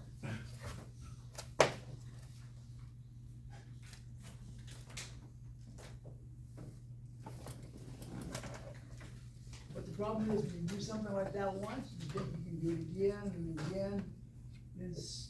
Once you slip up, then that's it. So I've had people actually get arrested in this class. Because they come back for another insurance license or another license, and they had the cops come and take them away. Because they think they know enough where they'll never get caught for doing something like that. But people get caught, and a lot of times people get away with it. So chapter 3, personal articles floater, this is to cover items that have value to you. In my class one time, I had this lady, she had a diamond ring that's worth a lot of money, she kept in a little black bag. At the end of the class, I'm leaving, and I found this little black bag on the floor. And I knew she didn't know she had lost it.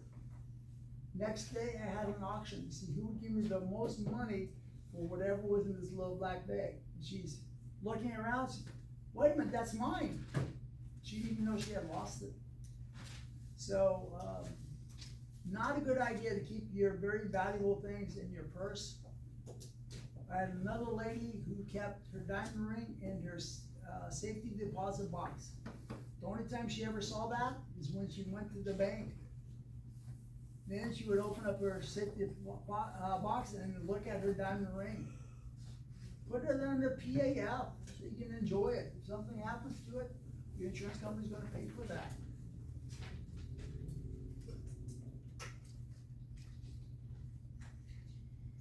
How many of you guys own 4 cars? None of you? My daughter. What's that? My daughters, they're under my name. Oh, so you know, if you, don't own a house or something like that, get rid of 3 of those vehicles, use that money for a down payment to buy something. Because vehicles don't usually appreciate in value. houses appreciate in value. Food for thought. I had to tell some of my clients that, says, how much money do you have saved up? How many vehicles you own? They had like 4 vehicles. Get rid of 3 of them, now you have enough money for your down payment. Does your daughter own a house? No, but they work. Let's get rid of all 3 of your vehicles, and you have to Uber here from now on, so be it. I'm gonna buy bus passes. Okay. I'll let you know how it goes. I have students who actually, Uber from here to San Francisco for class, because in San Francisco, a lot of times they don't drive up there. So they Uber every place they go to. It's better to Uber and to buy something just to have a vehicle. One of my clients, I was selling his house, he had, 3 bedroom house, 1 bathroom house, him, his wife, and his son, who was in a wheelchair. He rented out one of the bedrooms to 8 guys. They paid him $500 each, they gotta sleep in there, and they got one meal per day. So that's how he was able to survive living in California. But 8 guys, a son, a wife, and him, 1 bathroom, that's a tough one. So, had somebody in class, they rented the closet to live in as their bedroom. Paid $1,000 a month to rent the closet to live in. That's where they slept, that's where they had all the stuff. So people do what they have to do to be able to survive in California. You guys gotta do a little bit more. You guys can do insurance, make a ton of money. I mean, I can put, people on the phone, that guy who was the waiter, he can tell you how much money he's making. He will probably won't tell you how much money he's making anymore, but he's making over $500,000 a year. So he started as a waiter, got in the insurance business, and every year he kept on doing better and better and better. So you can ask him questions, I'll give you his address and go visit him, you won't like that. Nice guy though. So chapter 3, inland marine insurance. So again, these are items that are written on an all-risk basis for whatever you get them insured for. Even, you might have got a diamond ring from your grandmother. You can get that thing appraised, they will insure it on the appraised value. So all these items are covered worldwide. So if we go to page 78, you see these 9 items? All these items are covered worldwide except for 1 item.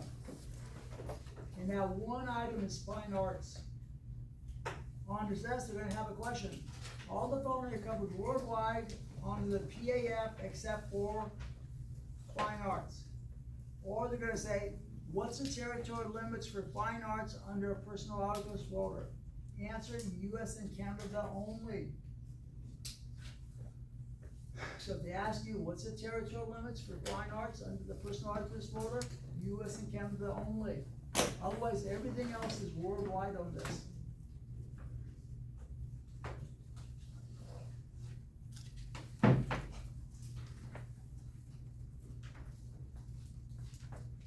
Over on page 80. Oops, sorry. Guess I could be doing this, sorry about that. Laura messed up our pages. Okay. I thought my open policy was on this first page, Laura. Pardon me? Open policy? What do you mean open policy? That's what I was wondering, what happened to it. It's after, on the second page of the chapter 3. I'm on the second page. Third page, no, right there. Where they tell you the exclusions, right above it. Okay, must be about right here now. Which is part?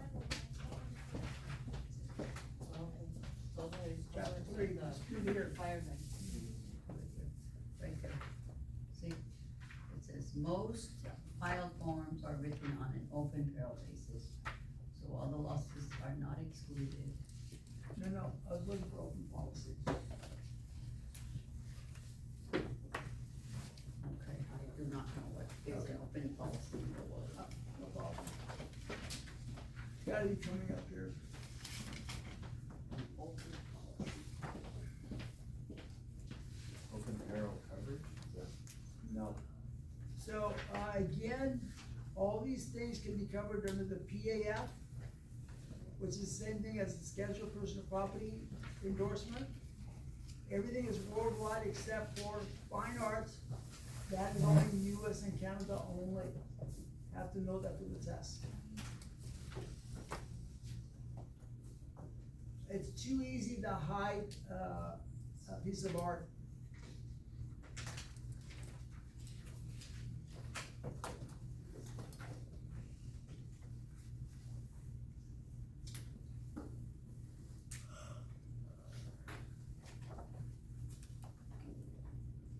On the test is on page 80. They're gonna ask you on the test, what policy is similar to the boat owner's policy in design? Answer, auto insurance. So boat owners, watercraft package policy is based on the auto policy. So it's gonna be the answer on the test. What policy is similar to the auto policy? Boat owners, what policy is similar to boat owners? Auto. Okay? If you have another question, they ask you what policy is similar to the homeowner's policy in design, the answer is gonna be a business owner policy. What policy is similar to the homeowner's policy in design, the answer on the test is gonna be a business owner policy, we call it a BOP policy. But the full name of the contract is called a business owner policy. We'll see it somewhere down the road. I see the word all risk. Lorena, you see it, all risk right here? What's the definition of all risk? Main peril.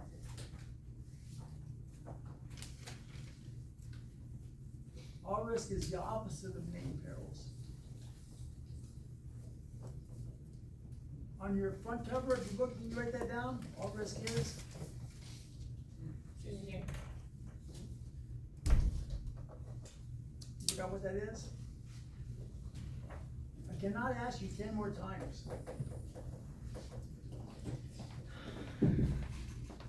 Even Clayton knows this one. Ask him.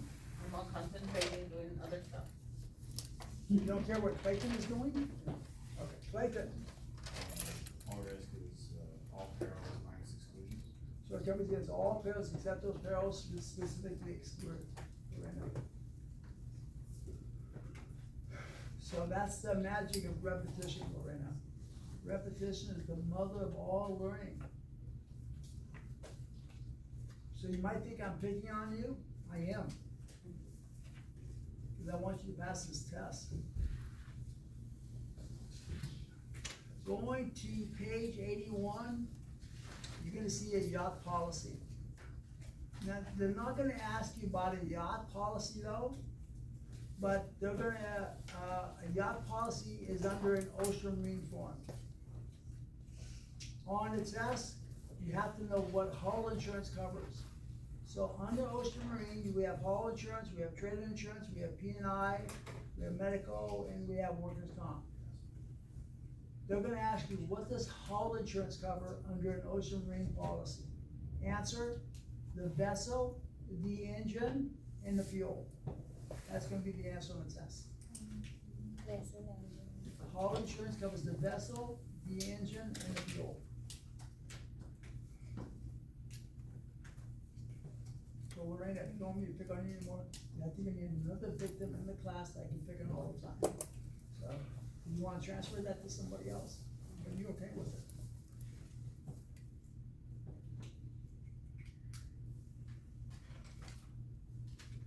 On this third bullet, you see protection indemnity. That covers whatever you run into, plus the people on your vessel. So this is liability.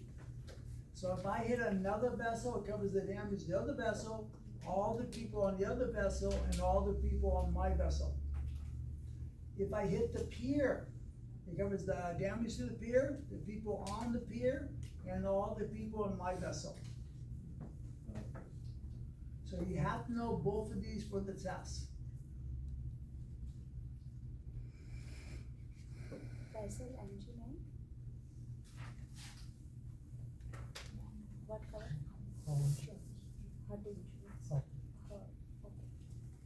Okay. Now, as you heard, Nick yesterday, he only does an HO3s and umbrella policies. So I'm gonna have, Nick explain to you why we buy an umbrella policy. So Nick, if you come up front, tell us all about the umbrella policies. Umbrella policy, from my understanding, is like an additional policy on top of your existing policy to cover any excess amount that you want covered.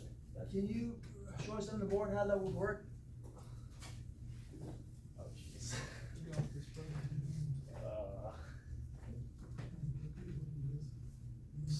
So from my understanding, like, let's just say the circle represents like your existing policy, and then an umbrella is like really just like this umbrella that covers you additionally from whatever other.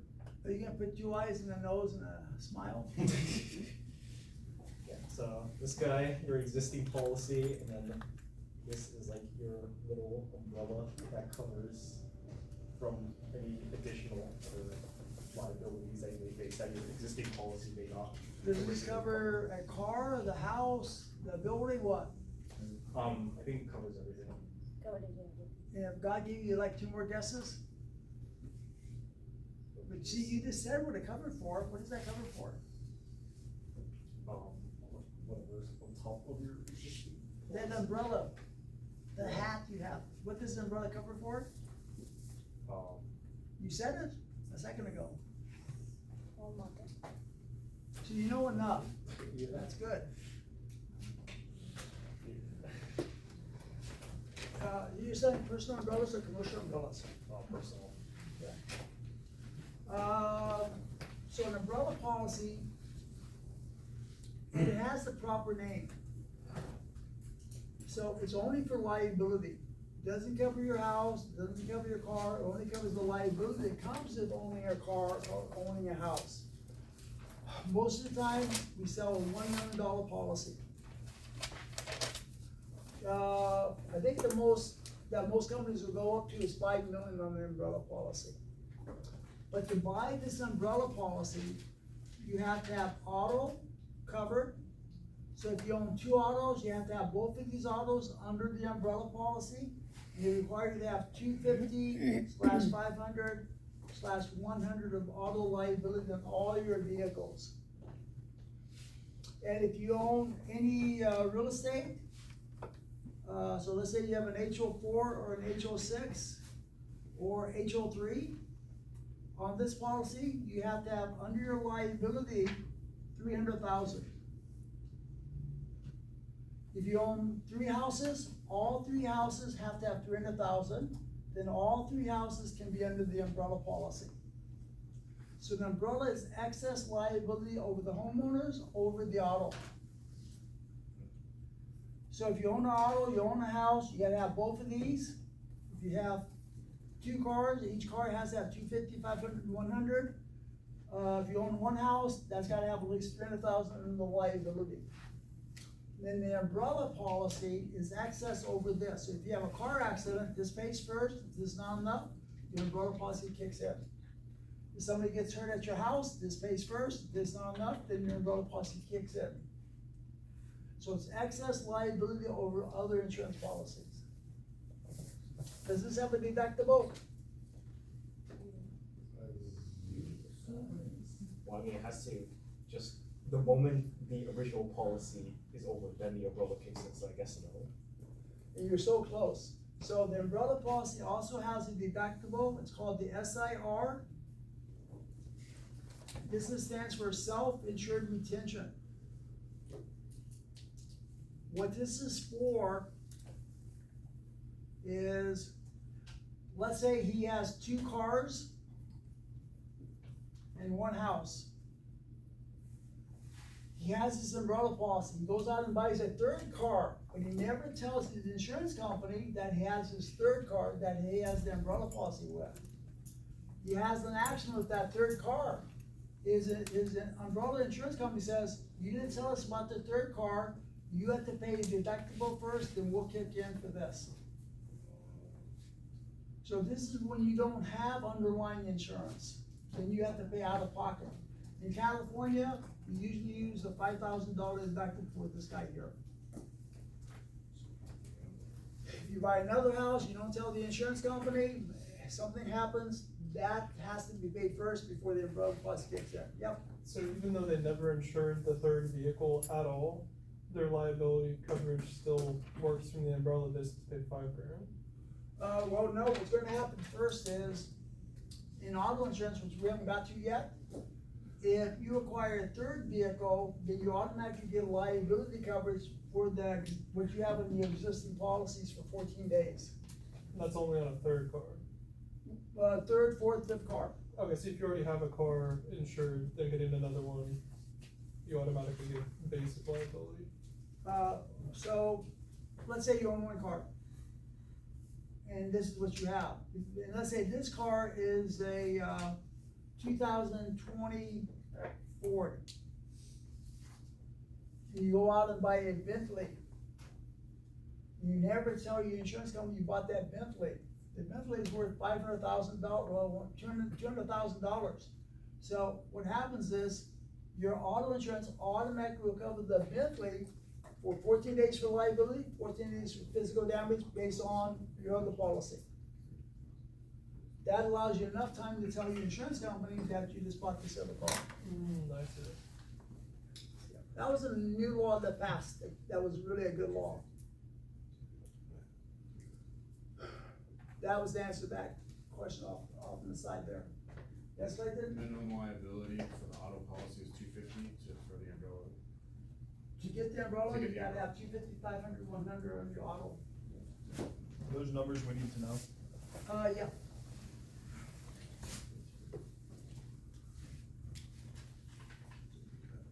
Can you get an umbrella policy if you don't own a home? Well, then why would you need an umbrella policy if you don't own a home? So you're gonna have those That's a other. good question. I don't know. I guess you wouldn't. The reason why people buy umbrella policies is to protect their assets, right? So if you own a house, we don't wanna have a car accident now where they can go after your house, as an example. So usually we sell an umbrella policy to people who are trying to protect their assets. And one way of doing that is buying more liability insurance. You could put that house, the cars in a trust if you want to. That'd be another way of protecting your property. Yes, Clayton? Talking to Thomas over here. Thomas? So you called him? If Vince, if he's sitting outside in front of his car, he's pretending he's at that park. It's actually my little name, so. It is? Yeah. Oh, good deal. What are you thinking there, Clayton? Oh, you. I was just telling him my 2 daughters were in Southern California, and so we bought an umbrella for State Farm, and then they stopped, like 2 weeks later, they don't sell them anymore. Oh, well, State Farm is not selling a lot of things right now. But what were your daughters doing in Southern California, going to school? College, yeah, Long Beach and San Diego. How old are they? Now they're 20 and 18. 2018. So usually we buy also umbrellas when we have teenagers. Yeah. Because they're driving, we worry more about their having an accident than we having an accident.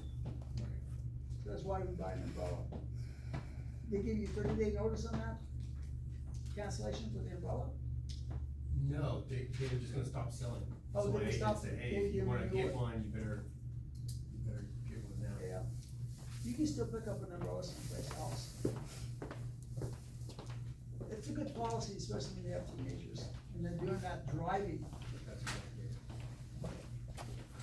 Sorry, I got, for the auto, 150, or excuse me, the 250 is the one person, the 500 is the multi-person, and the 100 is the property damage? Yep.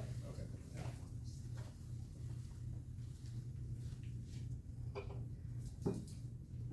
So actually, Nick, you have an advantage over everybody else, because you're always listening to people talk about this stuff. So it's easier for you to understand this stuff. So that's an advantage. You've been working there how long, a year? I don't think it's like 10 months right now. That's good knowledge to have. Where you guys are kind of fighting what this stuff means, he kind of understands what this stuff means. But in his office, they don't explain to him everything what all this stuff means, and it gets a little bit more clearer here for him. It's not always easy, Nick, to come up front and say stuff. So that's kind of a good thing. It's like if I ask Lorraine to come up, she might not go up.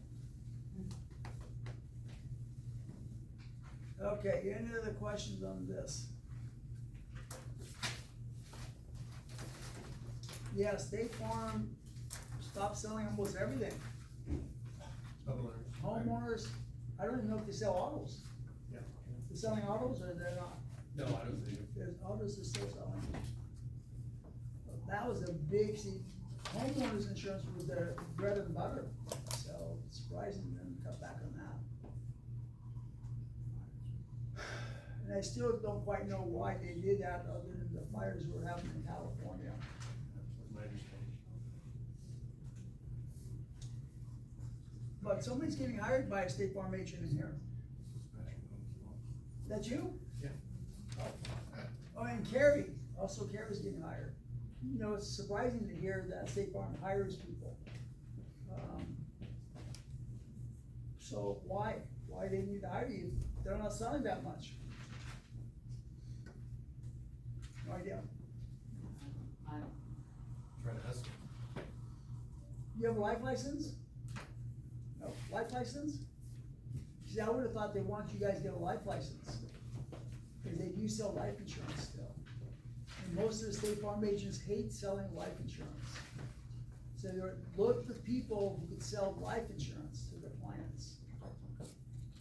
Take it next week or later this month. Okay.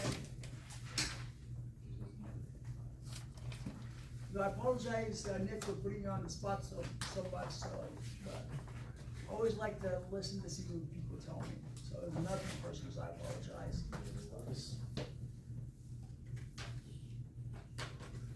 Nick, can I ask another question? What's the difference between an umbrella policy and an excess liability policy?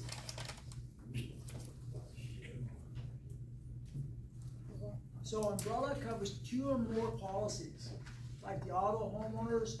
So under the umbrella, you can put a boat in there, you can put an ATV in there, whereas excess liability is over one other policy.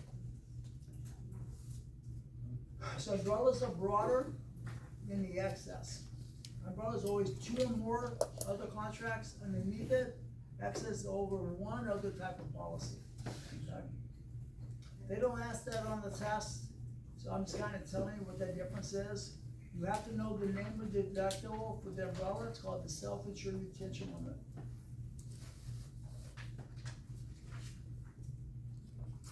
Now down below here, in the next paragraph, there's no standard umbrella policies.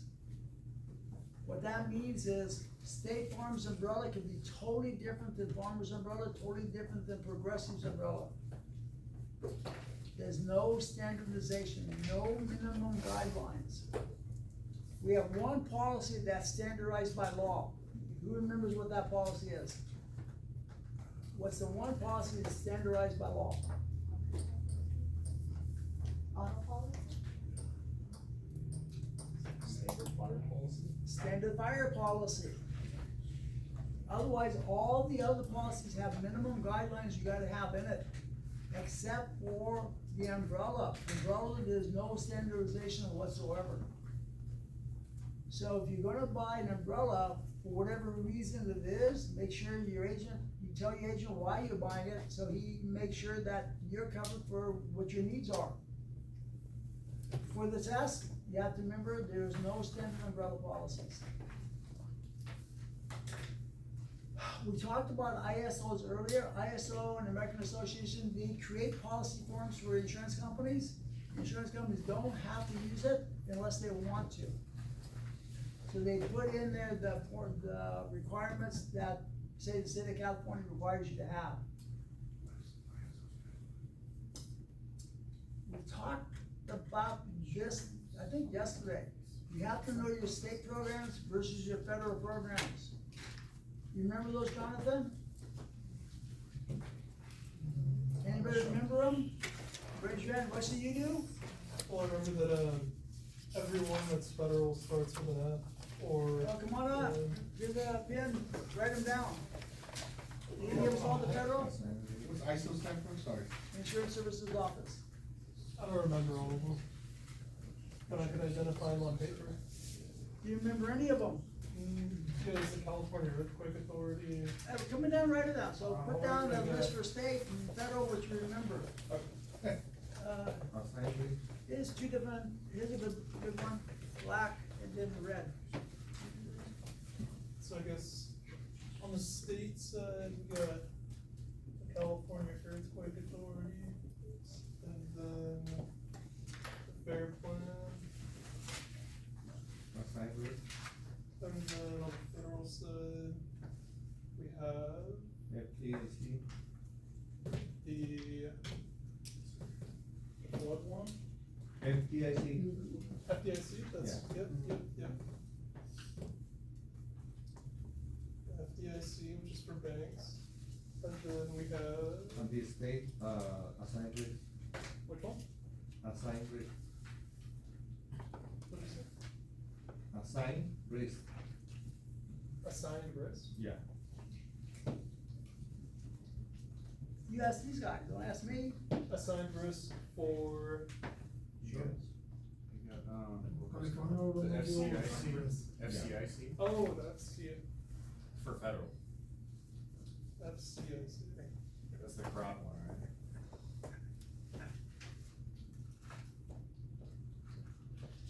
And then, Well, how many were there? 3? 3 federal, 4 state. National Flood Insurance. What was that? NFIP. ISO. Okay, so we got the federal. Notice how all the federals have either an F or an N for national or federal. And then we got California here, you know. Let's see the California one. State farm? It's a fish. It's a fish? Like Oh, CA, yeah. 2 A's. Nice. That's the auto one, 2 right? A's. California. So workers' comp. Water company. Oh, yeah, This it's is the, going to be other state. It's a federal. what's it actually called? All I remember is the Workers' comp is, AIC, whatever the other one was. State fund? Yes. Yeah. State fund, yeah. so what, workers' comp or Yeah, state fund and workers' comp are synonymously used. state fund? Yeah, state fund. Good job, Nick. Alright. Yes, we got California, state, federal, national. What about the F? Fair. California Fair. We don't talk about that. But in general. State fair. We have 3 for the federals, you have 4 for the state? Yeah, there should be one more for the federal area. No, it's Yeah, 4 three. state, 3 fed. 3 federals, 3 federal, 4 state? 3 federals. Correct. Okay, so we have 4 states? Yeah. You have them all? Alright, good job, guys. Good job. You did good.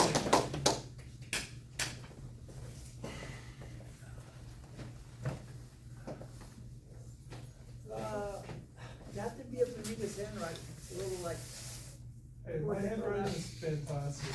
So FDIC, FCIC, NFIP. Federal Deposit Insurance Corporation, Federal Crop Insurance Corporation, National Flood Insurance Program. 1, 2, is this HARE? No, FAIR. CEA, California Earthquake Authority. Fair Plan, fair access to insurance requirements. CARP, big fish out of the ocean. And the state fund, which is for workers' comp. Good job on that one. What's the fair plan for? Homeowners insurance for fires. For what? Fire For insurance? fire? They're all for fire. HO3 is for fire, DP1 is for fire. Why are we selling the fair plan? Cause the insurance companies are leaving California. Nick, why do we sell the fair plan? From my exposure with it, we, had like a DIC on top of it, and there's a wooden tail. I don't know if that's like. I'm sorry, what did you say? We sell it, with, so, at least how we do it at my company, and insured needs, a fair plan, and then we attach a DIC policy on top of it. A DIC policy, it's an additions contract? Yeah. And then, I'm pretty sure the fair plan just covers like, anything, like earthquake related, fire related, wind related. Okay. That's all I got for you, for that. Well, you're learning about a lot of different policies over there. Even the DIC, I've heard that one for a while. So, we're gonna be talking about, it like, coming up right now. So a catastrophic property insurance fair plan, earthquake and flood.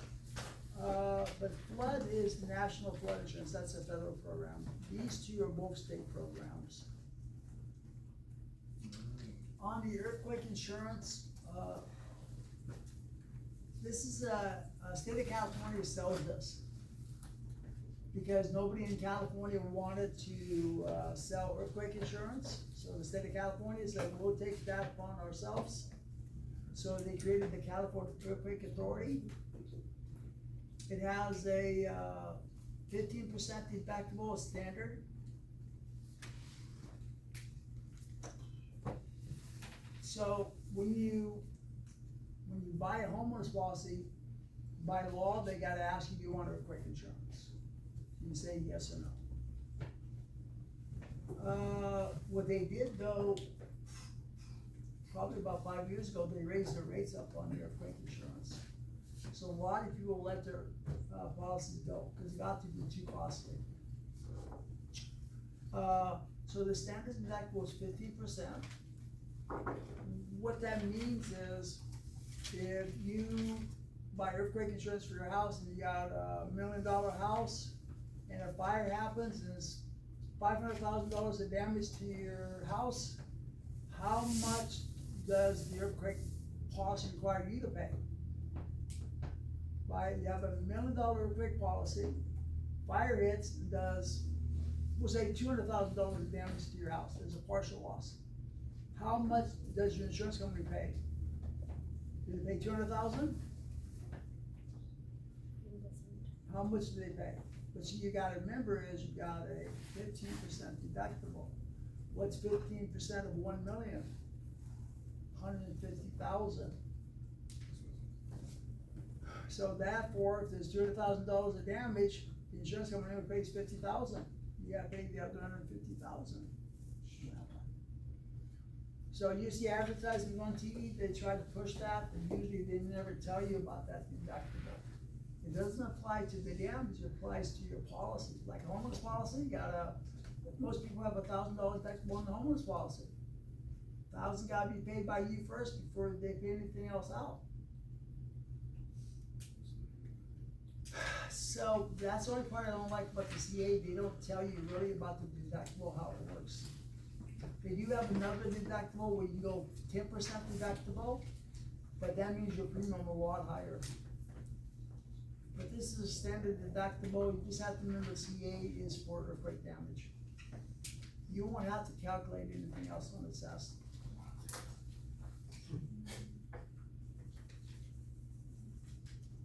They did a good example in the book here though.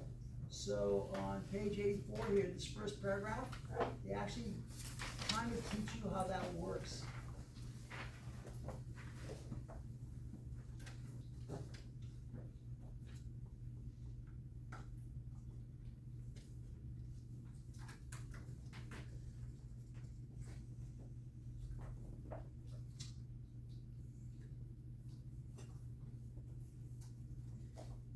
Personal auto policy.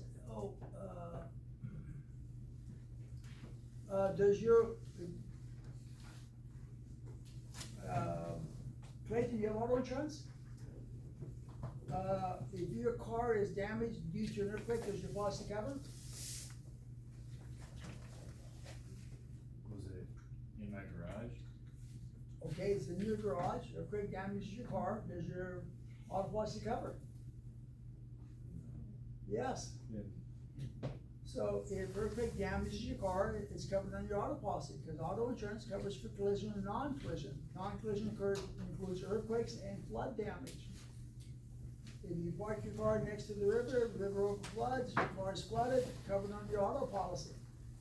So a lot of people don't realize that. Auto insurance covers you for earthquake damage and flood damage. Fair plan. Now, the fair plan was created, to cover houses, well, it was created a long time ago, but we use it today is, High risk areas? well, for the test, they're gonna ask you, what qualifies you for the fair plan? The house has to be in the designated brush area or designated urban area. Then you qualify for the fair plan. Now, they're gonna ask you what disqualifies you for the fair plan. 1, the house is run down. 2, faulty electrical. 3, faulty plumbing. So if you have any of those 3 problems, you gotta, correct those problems, now they'll sell you the fair plan policy. So you have to know what qualifies you for the fair plan, what disqualifies you for the fair plan. Can you repeat the disqualifications, please? Absolutely. Carrie, repeat those disqualifications. Pooja? Heard the plumbing, but. Pooja, the disqualifications, please. Mr. Singh? I don't know, why you guys let Lorena answer all the questions? Lorena, let's approve disqualifications. House is run down, faulty electrical, faulty plumbing. That disqualifies you for it. So if you have a plumbing issue, you have to correct the plumbing issue before they'll sell you the fair plan policy. Is that usually higher premiums or not? Cause you're in a higher risk area essentially? Or is that the whole point of it? It's supposed to give you coverage still? Well, if you treat it like a homeowner's policy, then it's high coverage, high premium. So, one of my clients was buying a house on top of a mountain. He was disabled vet, so he can only afford so much of a house.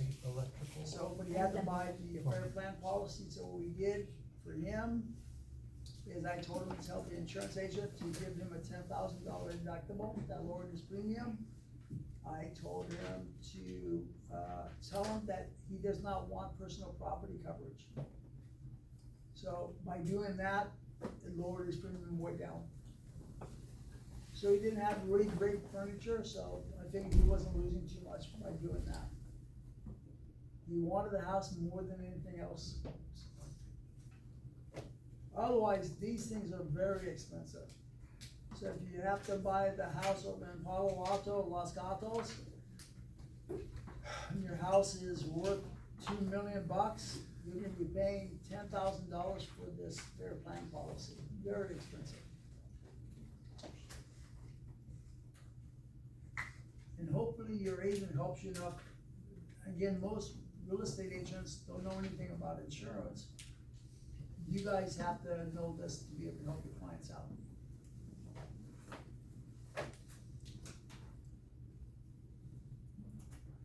So we know what qualifies you for the fair plan, we know what disqualifies you for the fair plan, correct? The state that says run down, it's like run down to me is like faulty, like, I mean, No, it means you haven't mowed the grass, you haven't trimmed the bushes, you haven't trimmed the trees. So you're gonna have to do that before they're gonna sell you the fair plan policy, cause it's more of a fire hazard.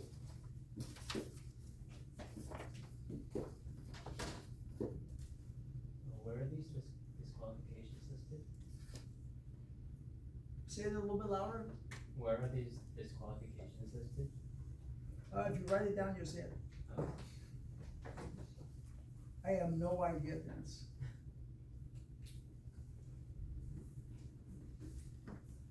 All I know is what they tell me on the test.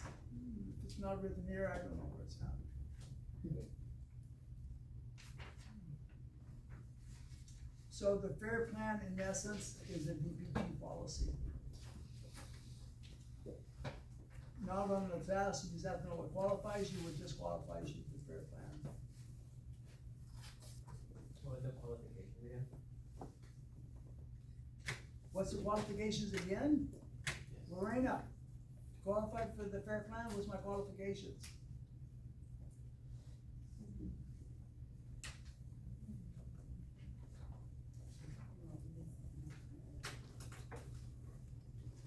Adriana, no, that's disqualifications. Qualifications. Jonathan,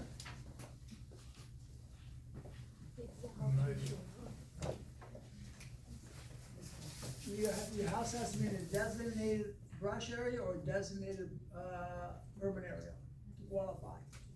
So when they say, like up in Reading, there's a lot of fires, in Shasta, they always say you can't get fire insurance. So does that mean that you have to go through something like this? to get You it? have to go something like this. So you can't get standard, whatever. You'll never be able to buy an HO3. Yeah. Brush area. Urban. The Sorry, problem urban. is for those people up there, So we have to qualify the form. even some of the insurance agents don't know how it It has works. to be the designated area. You have to give them the advice, cause sometimes they're paying a ton of money for that insurance. I can never afford that, and that stuff is expensive. It's either, I was looking at that property, that's an issue, like you said, the insurance. National flood insurance, is everybody eligible for the flood insurance program? The answer is no. Did Trump cancel out FEMA? Is that still around? I was just curious, I haven't looked. Laura, is FEMA still around? Pardon me? FEMA? It's I still know around. Trump was trying to disband that, It's still around. I don't It's think- still around? I don't think he disbanded, he just, just probably. streamlined it.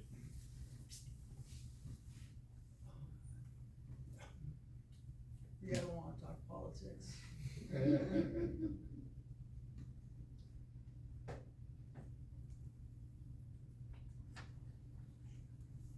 But did I skip over anything, so I apologize, cause thinking about that. Oh, National Flood Insurance Program, you know, and as Wesley say, there's two Fs and one N.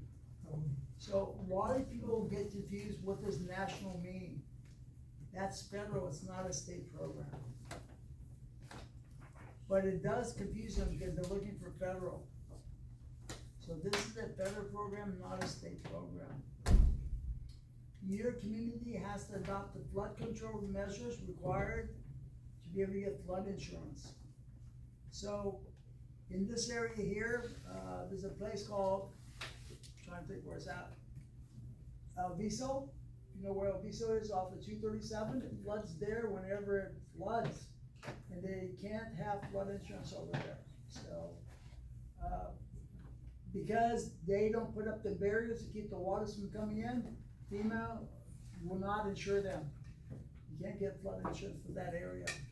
Yeah, I hear a lot, people get insurance policies, they just will ask, are you 500 feet from the bay? Say it one more time? Oh, Agents will ask people that are signing up for homeowner policies if they're 500 feet from the bay or less. Is that in reference to flood insurance? I don't know, what's that Flood for? coverage?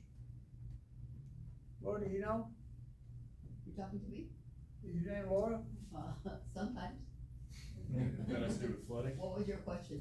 Well, I guess the question is, are they trying to get information about if the client's gonna need some form of flood coverage or flood insurance? You're at some in point? designated areas. Hmm? You're in designated areas because the area that's designated within the flood insurance has made the community engage in systems to minimize the impact of flooding. So it's not like my area's flooding and now I qualify for flood insurance. They install an emergency program to where until my community gets involved in the, you know, setting up mechanisms to control the floods, they're gonna get like very cheesy limited coverage. It's like, not even, it's a joke. But once your community participates, now we've managed the risk of flooding, so now you qualify for a better level of coverage should there be flood damage to your property. So is the sea level rising, Clayton? Yes. That's why they're saying that. In Florida, sea level is rising even heavier over there. So some of those units in the next 10 years, that's 100 feet from the seawater, it's gonna flood. So that's what they're trying to figure out. So, but yep, that would be true. We do have to worry about that happening. So it is a concern. Most of us would probably like to live next to the ocean. But, in 20 years, do you still own that property? I don't know. Climate control, again, we're getting into politics again. Hold on for a second.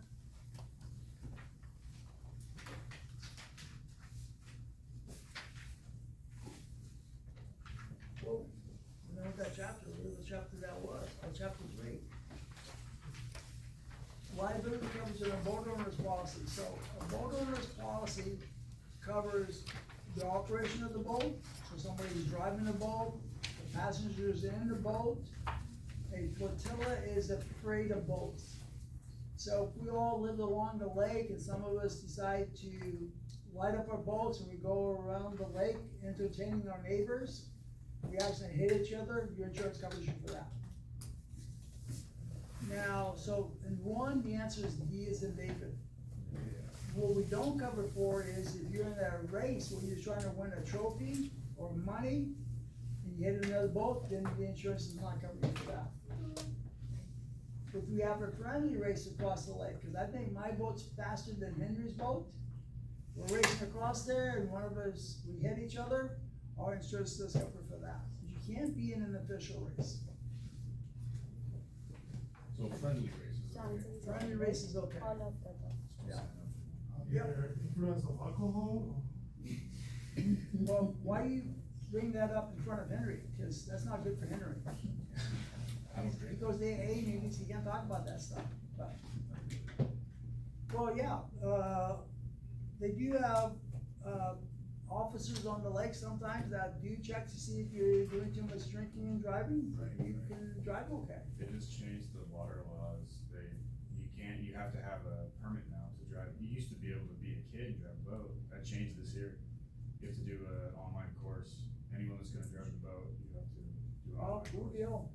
Yeah. So does that mean Henry can drink and drive now? On the lake? Just not Henry, but everyone else. can. Everybody else can?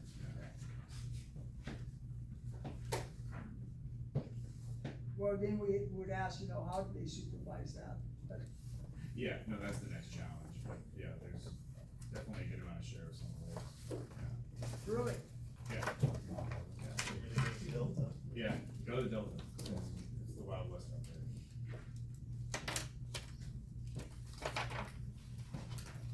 okay, 2 should be an easy one.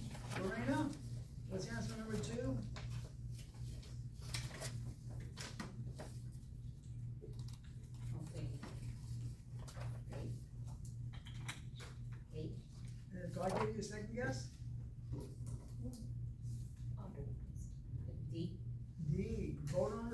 the auto.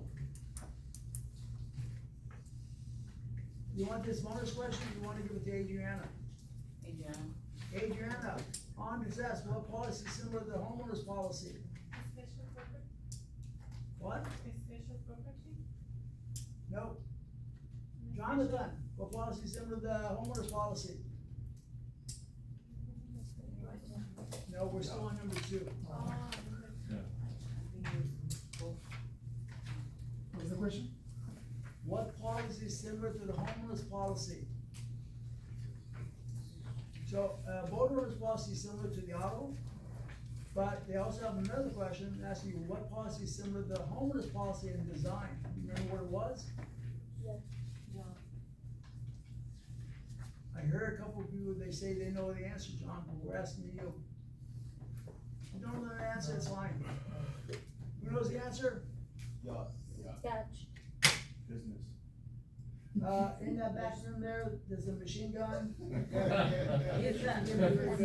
said homeowner, what is homeowner's like?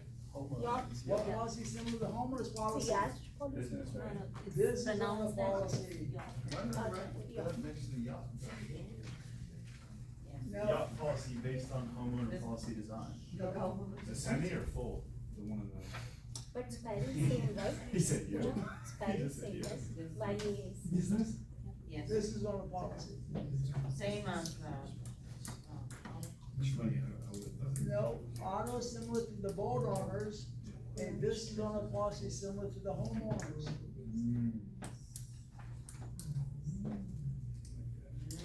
Question, Vince? You have a question? No. 3 goes to Adriana. special property. Well, what does that have to do with number 3?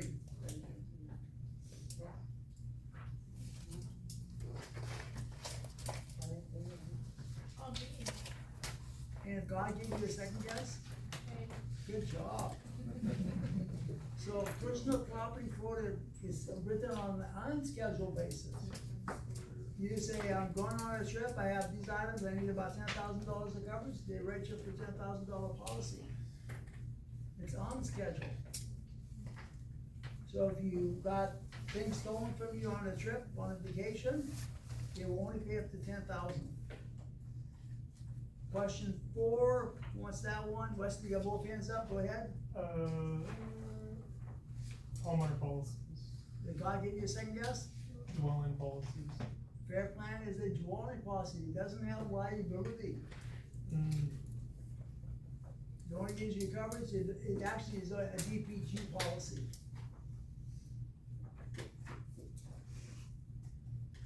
Number 5, National Flood Insurance, who knows a little bit about flood insurance? Well, you can't raise your hand for everything, so you gotta let other people answer questions once in a while. Okay, Adrian, you raise your hand first, go ahead. I asked you on, B number 5, you raise your hand. Lorena initially raised her hand, but I said she cannot do all the questions. So, an NFIP policy requires the preparation of flood maps, definitely. It does involve the federal government, so B is wrong. It covers docks, nope, it doesn't cover docks and boathouses. It definitely doesn't cover retaining walls, so the answer is A is an apple.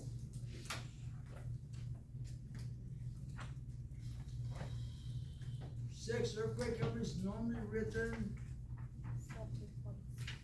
as a separate policy, yeah. There's a couple of companies that do it by endorsement, but 90% of all the policies are written as a separate contract. Not on the test. We have to know a little bit about this NFIP policy number 5. 7, Henry, what do you think? Yep, umbrellas typically have broader because it covers 2 or more types of coverages. Homes, auto, boat owners, ATV, motorcycles. So 7 is true. That takes us to chapter 4. Any questions for Henry on chapter 3? You ask Henry anything you want. But I see it's break time, so 10-minute break.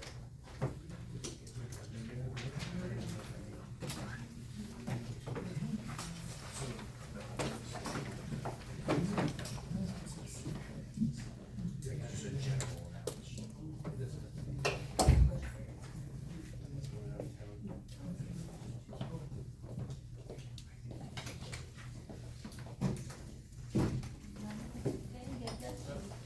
Schedule versus unscheduled. Schedule means itemized. I just copied Schedule that. is just a general estimation of Yeah, you want $20,000 of coverage for your jury, that you're issuing in, Hawaii. And you don't have. Is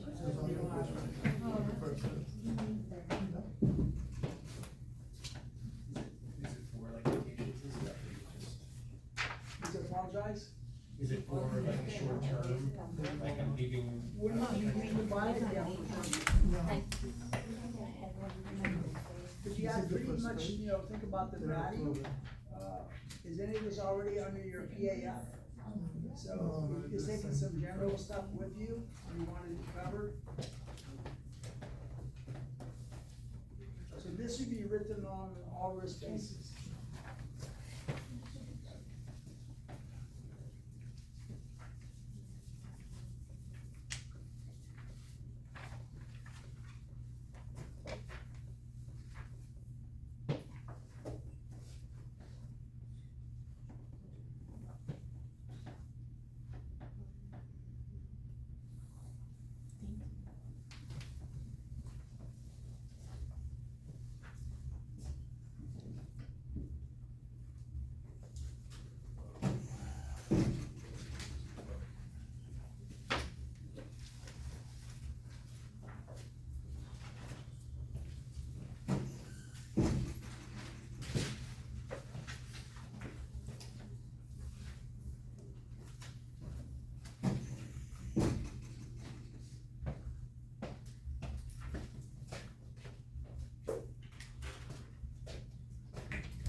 Lori, you wanna do the auto insurance, so I can watch?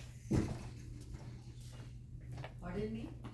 You wanna explain the auto insurance, so I can watch? I am doing right now the T word, and it's a bad word for me. Okay.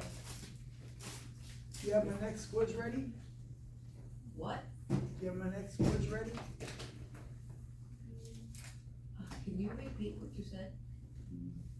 Remember I asked you, you can, I did the DocuSigns, are you doing the DocuSign thing? I think so. Good job.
guy was hanging around, street 229 upstairs, and he kicked him out.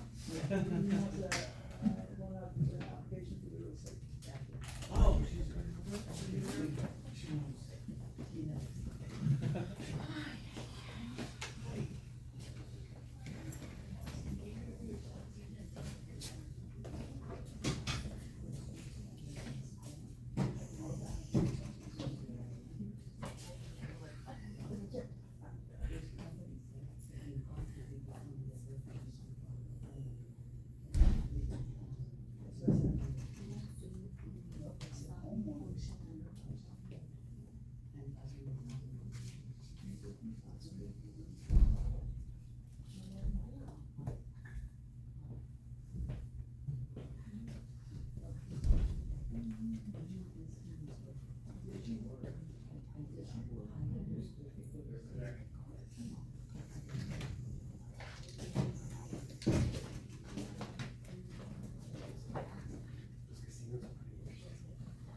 Yeah, I get a big percentage. They have to hire a third party actually, so it's really owners.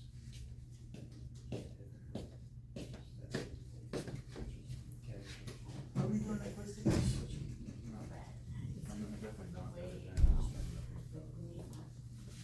Have you gone here yet? I'm not gonna. They destroyed me last night.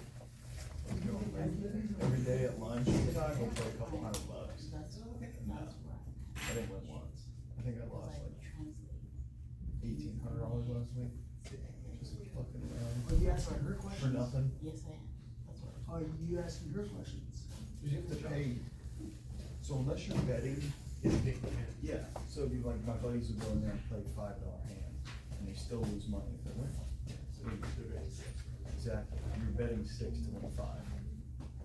So you gotta bet big enough where it makes sense, but then you just get destroyed fast.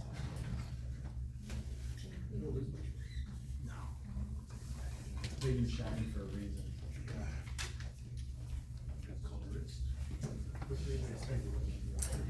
I mean, it was fun until it wasn't. That's why this week got like that.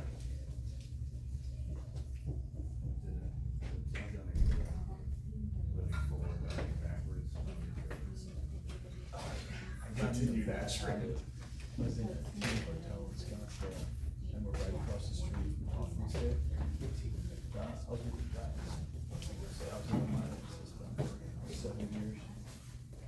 Too much time in rehab, injury after injury, so our home base is Scottsdale. And then the casino across the street, like clockwork. Well, yeah. Every day we go, right? When If we you're got gonna out, do the I invoice saw thing guys with the that car was so dealership, is much it better to go before I was Christmas gonna or get after lucky and Christmas? win, like, When are they the I got best? lucky and won a shit ton. Uh, Since then, I've Yeah, given the it all closer back. to the end of the year, the better. Club. Before Christmas. Never played slots for my life. I think I'm gonna try that this year. Does it work better for? No, it was, so like I started, American cars I got than the cars slot that because are I put in a random ticket for like $3. Either way, Either way. 50 cent bet. the only one I have never tried is Tesla. This is incredible. Gotcha. So they probably will work for fast guys, but Well, everybody else. $500 and doing Honda's anywhere good. from 10 to 20 Oh, yeah. And you have a 100% success rate? I'm dragging. Yep. Filled the whole screen up. It was like, Let me know if you don't. but then since then, I've given that back 3 times. I'll get back to you on that one. Okay. I'll wear my Three sunglasses. nights. That's really getting me. They'll call me and say, hey, or you bring your girlfriend in for dinner? Like, come on. I'm like, all right, but I'm not playing any today. And then, well, I'm right here.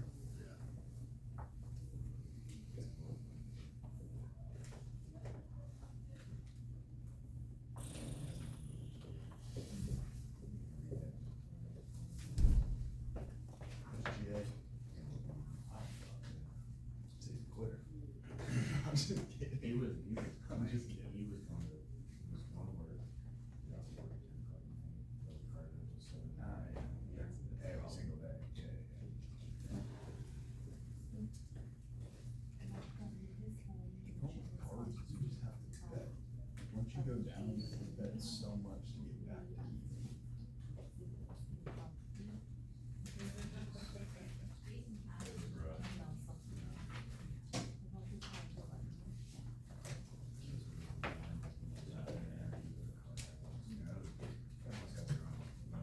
Yeah, that's it. Yeah. That's commitment for sure.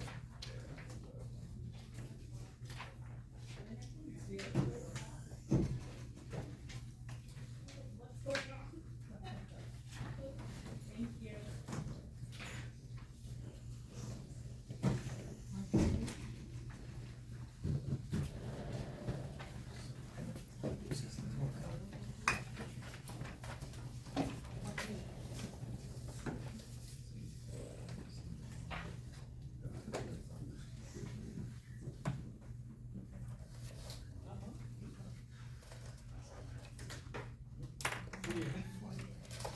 But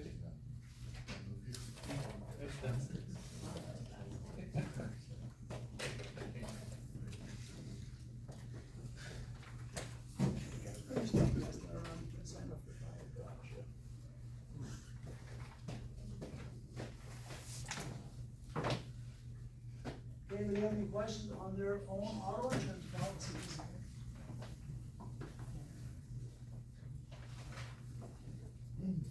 How'd you guys figure out how much insurance to buy? What the agent told me, Huh? what the agent told me. I kind of figured like, there's a lot of really expensive cars here in Silicon Valley, so if you're rear end like a Porsche or something, like you don't wanna have like minimum coverage, right? It's maybe like 100,000 is good. What if I'm only making $20,000 a year? And I get that really, really expensive car? You tell me I should buy more insurance? Well, I mean, won't you get like a lien put against you if like, even if you don't have the money to pay it, you'll still have to pay it in the future, whether it's like garnishments or a lien or something. Yeah, you would think that, but that's not true. So is that how you figured out how much insurance you should have bought, because the expensive cars are, I just figured like a moderate amount, you know, what's a moderate amount? I have no idea what that is. like 100K. So for liability, 100, 200, 100, what? Honestly, don't know the exact amount that I have, but I know that I have 100K for liability. I think the other ones are a little bit less. For property, I think it's around like. And just like he said, usually we have to bring our agent to tell us what he would recommend us to buy.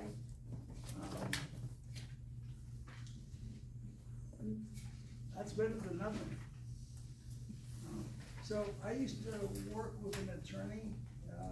What we did is we did, free bono for people who didn't have a lot of money. And they say, hey, here's my scenario, how do I handle the situation? So, but it's good to ask those questions. Sometimes we're kind of afraid to ask those questions for one reason or another. So as an example, a couple came in that were 70 years old, and we asked the wife, why are you guys here? And the wife said, well, my husband was in the hospital, he ended up having a $500,000 bill. We can't afford to pay $500,000. And so I already knew what the attorney was gonna say, he already knew what we were gonna say. So sometimes when you don't have too much money, they're not gonna go after you. It's not worthwhile. So we told that couple, next time you get a bill in the mail, just go put it in a trash can. You say, well, they could garnish my wages. That means they have to hire an attorney and spend $10,000, $20,000 or more going that route and maybe never collect any money. So now you're throwing good money after bad money, so you have to cut your losses. So I did have a guy in my class one time, he'd been paying for 9 years, cause he only had minimum liability, 1535, hit another car, his insurance wasn't not enough. The insurance company and him agreed to pay, $150 a month for the next 12 years. So he was on his 9th year. And, I said, you still wanna keep on paying that $150 a month? No, okay, and don't pay anymore, cause they're just gonna forget about it, cause it's not worthwhile for them to go after you for the money you owe them. So you're just throwing money away. What they do is, if you have an accident and your insurance is not enough, they're gonna say, Mr. Jones, can you come into our office and talk to us about this accident you had? And your insurance was not enough, we'd like to talk to you about this. Very nice over the phone.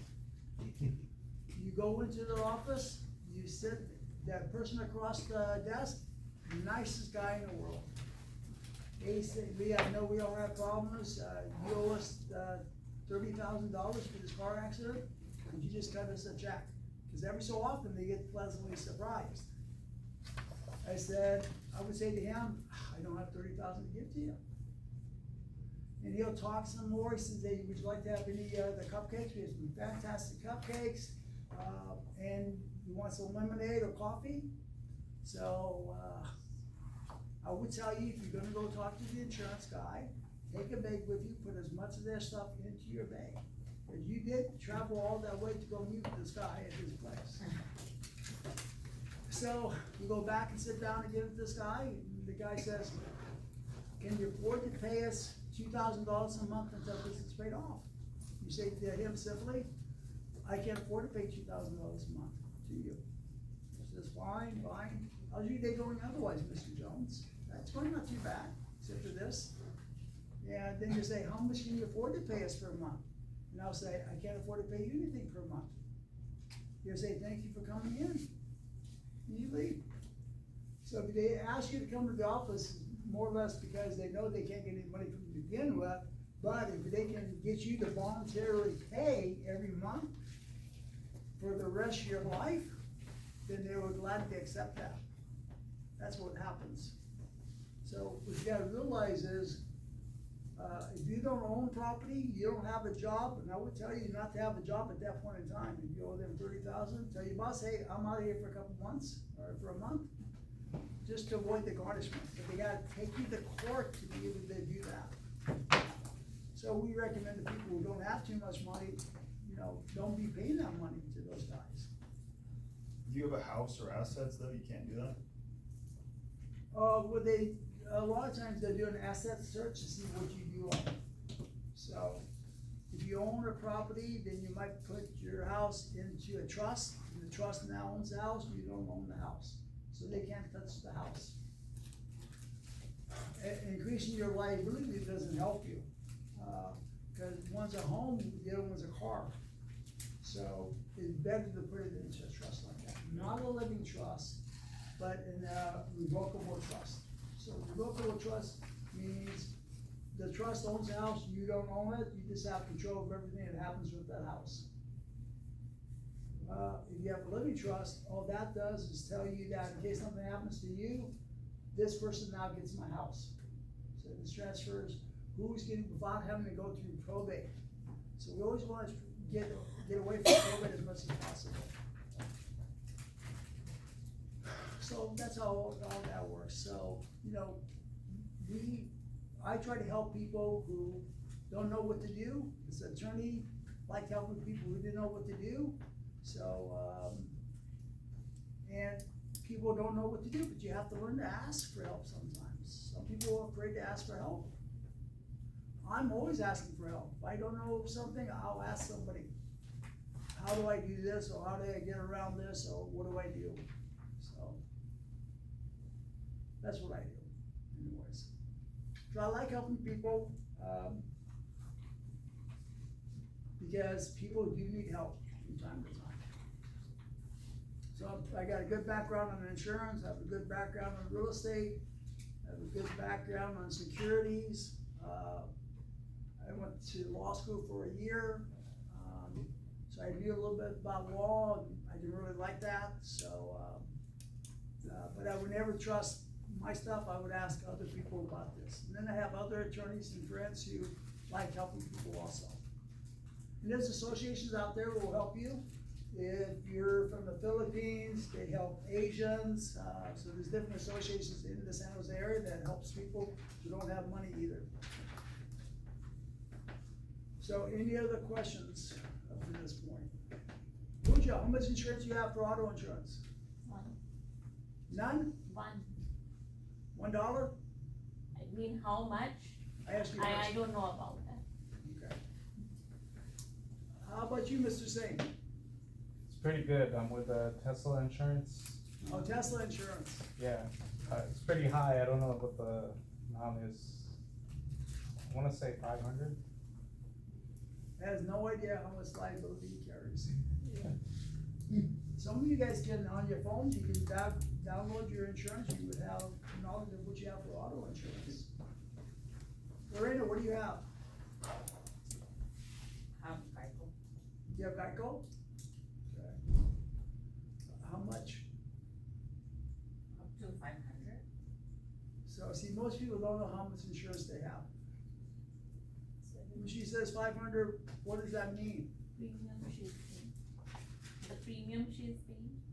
No, that's probably not the premium. Well, It's a coverage? everything's break into sections. Yeah, no. So tell me what the breaks are. So I believe 500 in case I hit someone and they die. You have a lot of those things happen to you? No, but I don't wanna be responsible for that. That's true.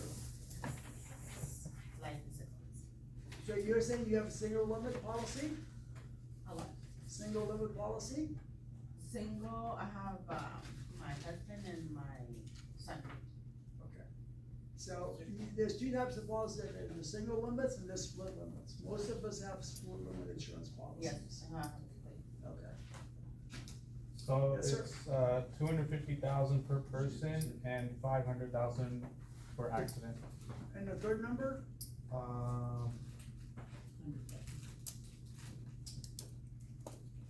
It's not mentioned. So that's your medical liability, then there's a third number for property damage, Oh, 300,000. and 300,000. Yeah. 5,500, 300. That's pretty norm. Well, that's better than norm.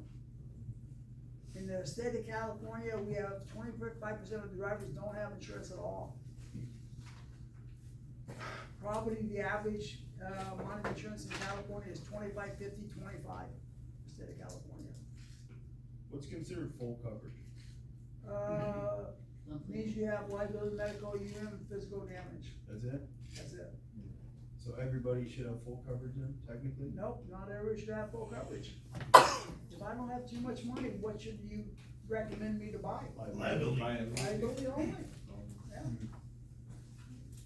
I had a guy that come to my house one day, he was, gonna give me an estimate on my roof, I think it was, brand new truck. I said, God dang, that's a beautiful truck. Yes, it is. I says, how much insurance you have on that truck? I don't have any. So you're driving a brand new truck, has no insurance whatsoever, can't afford it. So, whatever person has priorities, I go with those priorities. So the only thing that state of California requires you to have is liability. They don't care if you have insurance on that truck. The guy who had that vehicle, he must have paid cash for that truck, but it's a very brand new truck. They didn't have enough money to buy the insurance to go with that. Probably, someone that I know, he's 26, male, has 2 points on his record, just bought a Hellcat. Just got quoted $7,500 a year for a car insurance. Whoa, more That's power to him. a little over $600 a month for auto insurance.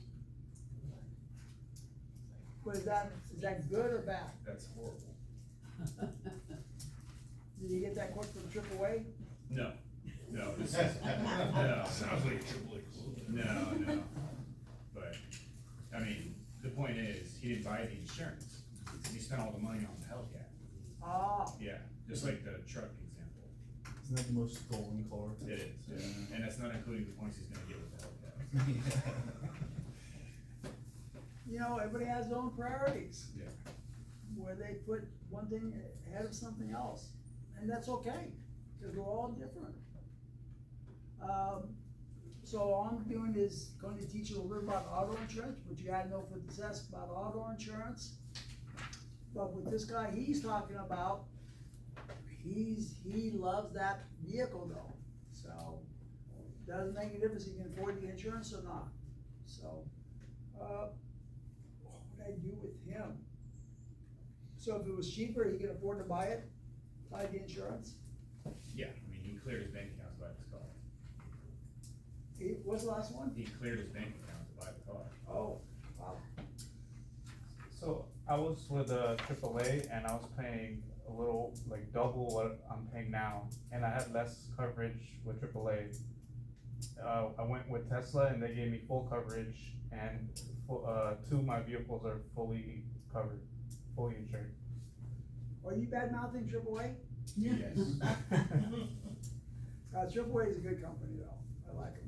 What's actually kind of funny about that though is that, one of our agents, he had a Tesla Model X, but he didn't insure it through AAA, and like, he would even tell people, like, when people would come in with like a Tesla and be like, oh, I wanna get a quote for my Tesla, he'd be like, no, like, you're not gonna like what you have to hear.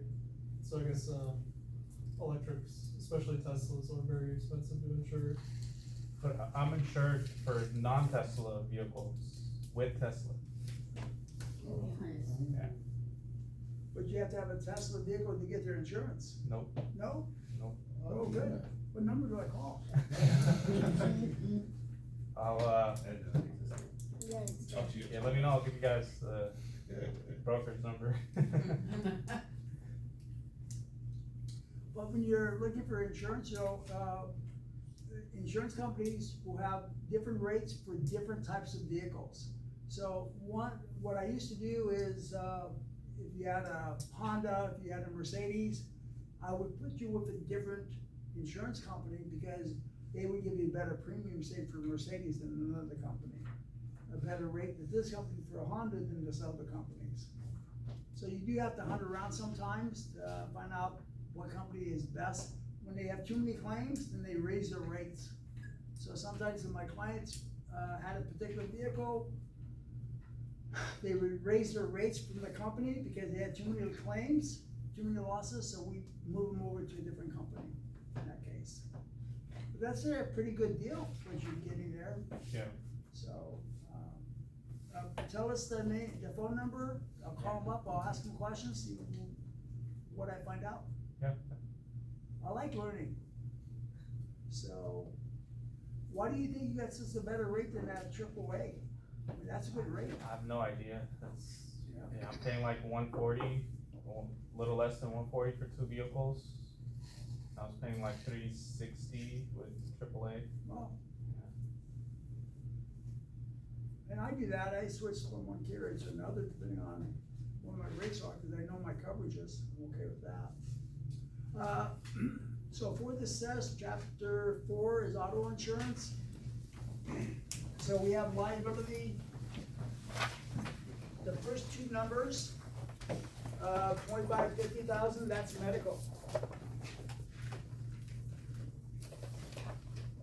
This is medical per person, this is per accident. This one's not very good anymore.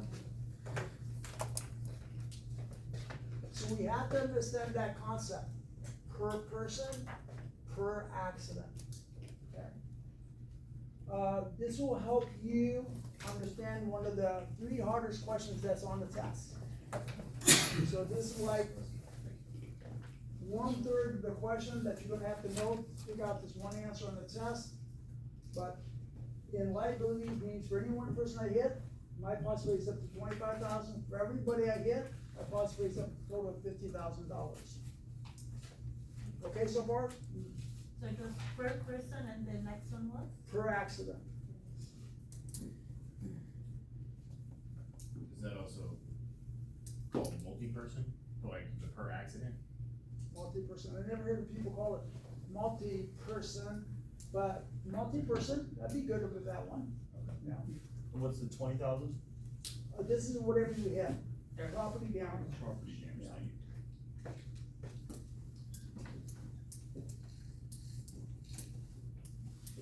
I mean, if you hit another car, you hit a tree, you hit, somebody else's house, you hit a fence, whatever damage you do to the other item, that's what that covers for.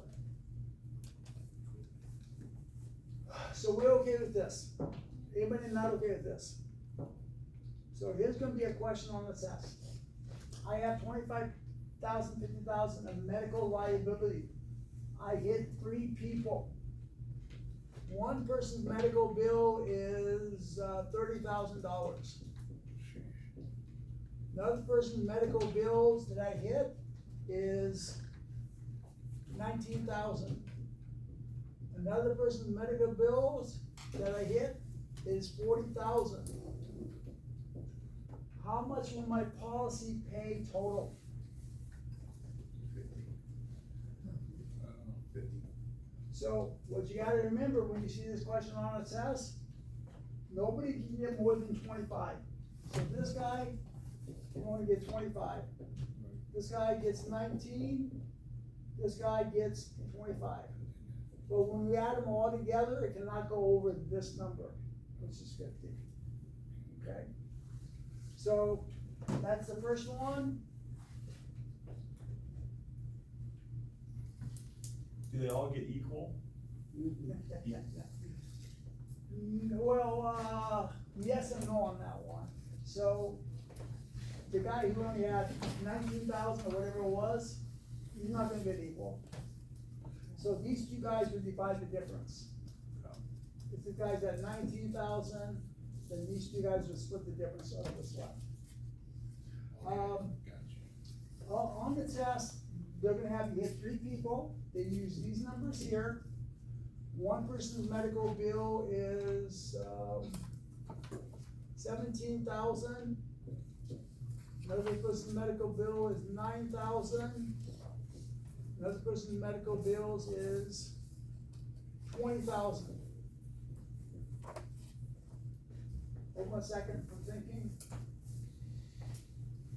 How much does this policy pay off? 46. So this one, this is under the 25, this is under the 25, this is under the 25. When you add these up, 26 and 20, 46,000. Piece of cake.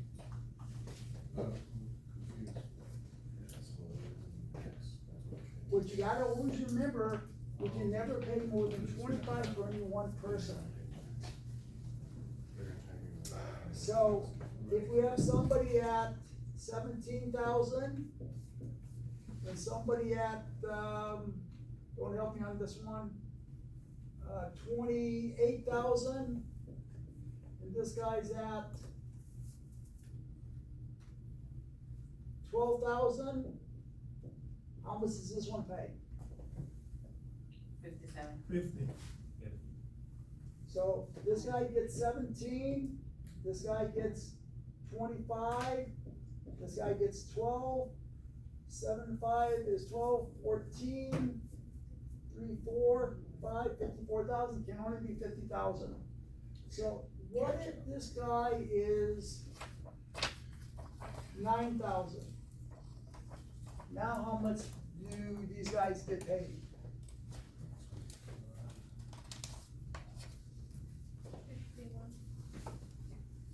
51? 50 total, but they have to change the amounts to the individuals. So this guy gets 17, this guy can only get 25, this guy gets 9. 14, 21, oh, we're still at 51,000. Yeah, that's 50. We're still at 50,000. What if this guy is 7,000? Now how much can pay out? 49. Yeah, so this guy can only get 25. 17, 7, 14, 19, 49,000, okay? It can never go over 49. So So you gotta look at the three people, gotta do it this way, figure out what's the maximum he can get, and he can get, and you add it up.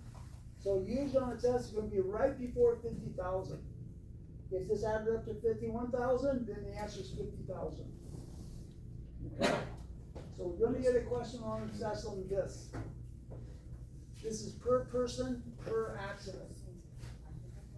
What that means, per person, per accident, if I had a car accident this morning, and then on the way home tonight, I have another car accident, I have the same 25, 50, 20 for the accident this afternoon. I have 25, 50, 20 for the accident I had this morning. Vince? So you would be liable for the 3,000 for the person, is that correct? Say it one more time. Would you be personally liable out of pocket for the 3,000 for the second person? Yes, yep. I can live with that. Usually the people who have most accidents are the younger drivers. Why? Because they never have accidents, they're indestructible, their reflexes are faster than ours.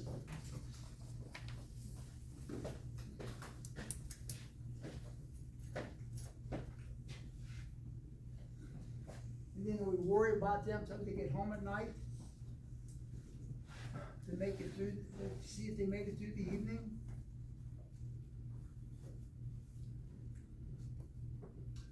Now, if I have a single limit coverage of 50,000, that means it covers for everything I hit, plus all the people injured up to 50,000. That's called single limit. Split limit, per person, per accident. So you have to understand that, because that's gonna help you for one of the top 3 missed questions that's on the test.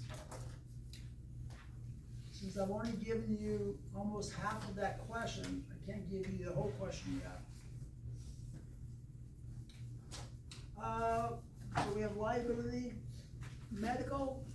Most people have 1,000 in medical. The medical covers everybody in your vehicle.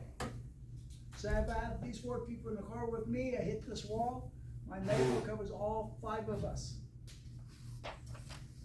If I'm driving, I slam on the brakes, John hits his head on the dashboard, John is covered for the medical on my auto policy.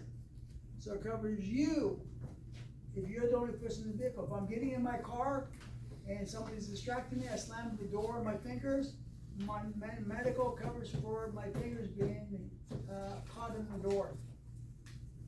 If I'm driving down the road, I stop really quick, hit the dashboard, my medical kicks in. It covers everybody in your car. Medical also covers you as a pedestrian. So if you're walking down the street, a car hits you while you're walking down the street, your own medical covers you. The other car's liability is primary, yours will be secondary over their liability. Medical covers you riding a bicycle in case another car hits you.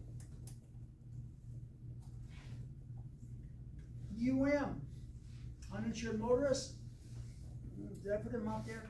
I put 25, 50. So usually the is almost usually written as the same as the liability. So what this is for is if somebody hits me and they don't have enough insurance or no insurance, my covers me for my medical, plus the people in my car. 25,000 per person, 50,000 per accident. Because we have 25% of the drivers out there don't have insurance, is important to have. Doesn't cover property though? Say again? It doesn't cover property though? No. What property are you talking about? In the event you are involved in an accident with an uninsured motorist. Carrie is driving, she has no insurance, she hits me, this is my insurance. And then you hit somebody's house fence in the process. She hits me and I hit somebody else's house. Yeah, you know what I mean? Does that cover property? It happens. Oh, it does happen, yeah. So does it not, or does it? It does not. is only medical. Now on the test, they're gonna ask you, if you have liability, medical, physical damage, which of those has to be rejected in writing if the client doesn't want it? Uninsured motorist has to be rejected in writing if the client doesn't want it. That's how important that is to have. If you have medical, I would probably get rid of the medical and have increase your medical, the up.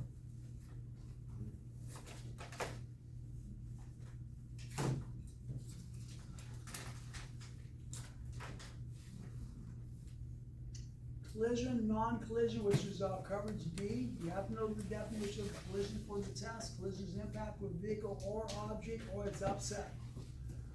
So when they ask you what is the definition of collision, you're gonna look in one of the answers, you wanna find the word upset. Upset will be the first word or the last word in the correct answer. Impact with the vehicle or object or it's upset. Upset means you rode your car, say in a ditch. The only damage that was done to your vehicle was the ditch. Now the bottom one, under D, we have collision, we have non-collision. Non-collision is also called comprehensive. Non-collision is also called other than collision coverage. That covers for floods, earthquakes, volcanic action. It has about 50 different perils it covers for. Hail damage, windstorm, you name it, it's covered under non-collision. Somebody keys your car, vandalizes your vehicle, steals your car, all of that is covered under non-collision.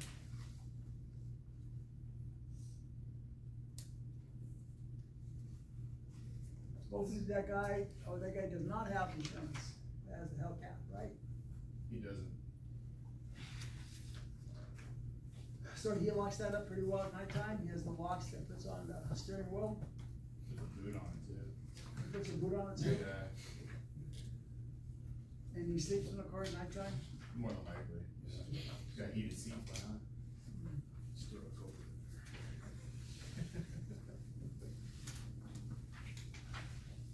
And people love their cars. Okay, so far?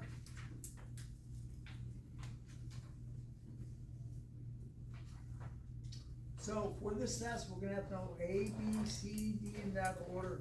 We don't have to know E and F, but we have to know the A, B, C, D.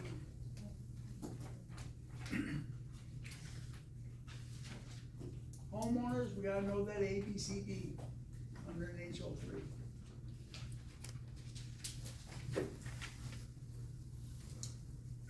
So bonus question, which homeowners policies all risk on a dwelling, broad name, perils on the personal property?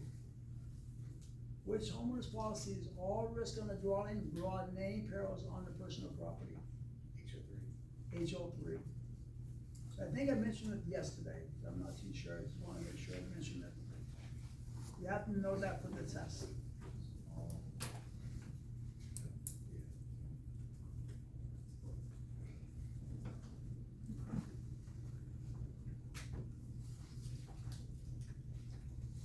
When do you have to have financial responsibility? When you register your vehicle or you renew your registration, they ask you for proof of insurance. It used to be they were pretty lenient on that, but nowadays they always ask you, do you have insurance? Question, Vince? Okay. If a police officer asks you for insurance, so I think what I did for me is I just put it on my phone, so in case I have an accident, I can show the police officer. Or most people keep it in the dashboard, so wherever you wanna keep it at. An accident causing bodily injury. So if you're in a parking lot and you hit somebody else and they're injured, you have to show proof you have insurance. Who's gonna ask you for that? DMV is gonna ask you for that. You have to do an SO1 filing when you hit somebody else and you bodily injury. So if I hit John and I'm the one injured, we both have to show proof of insurance. If he's injured, we both have to show proof of insurance whenever somebody's injured, called an SO1 filing.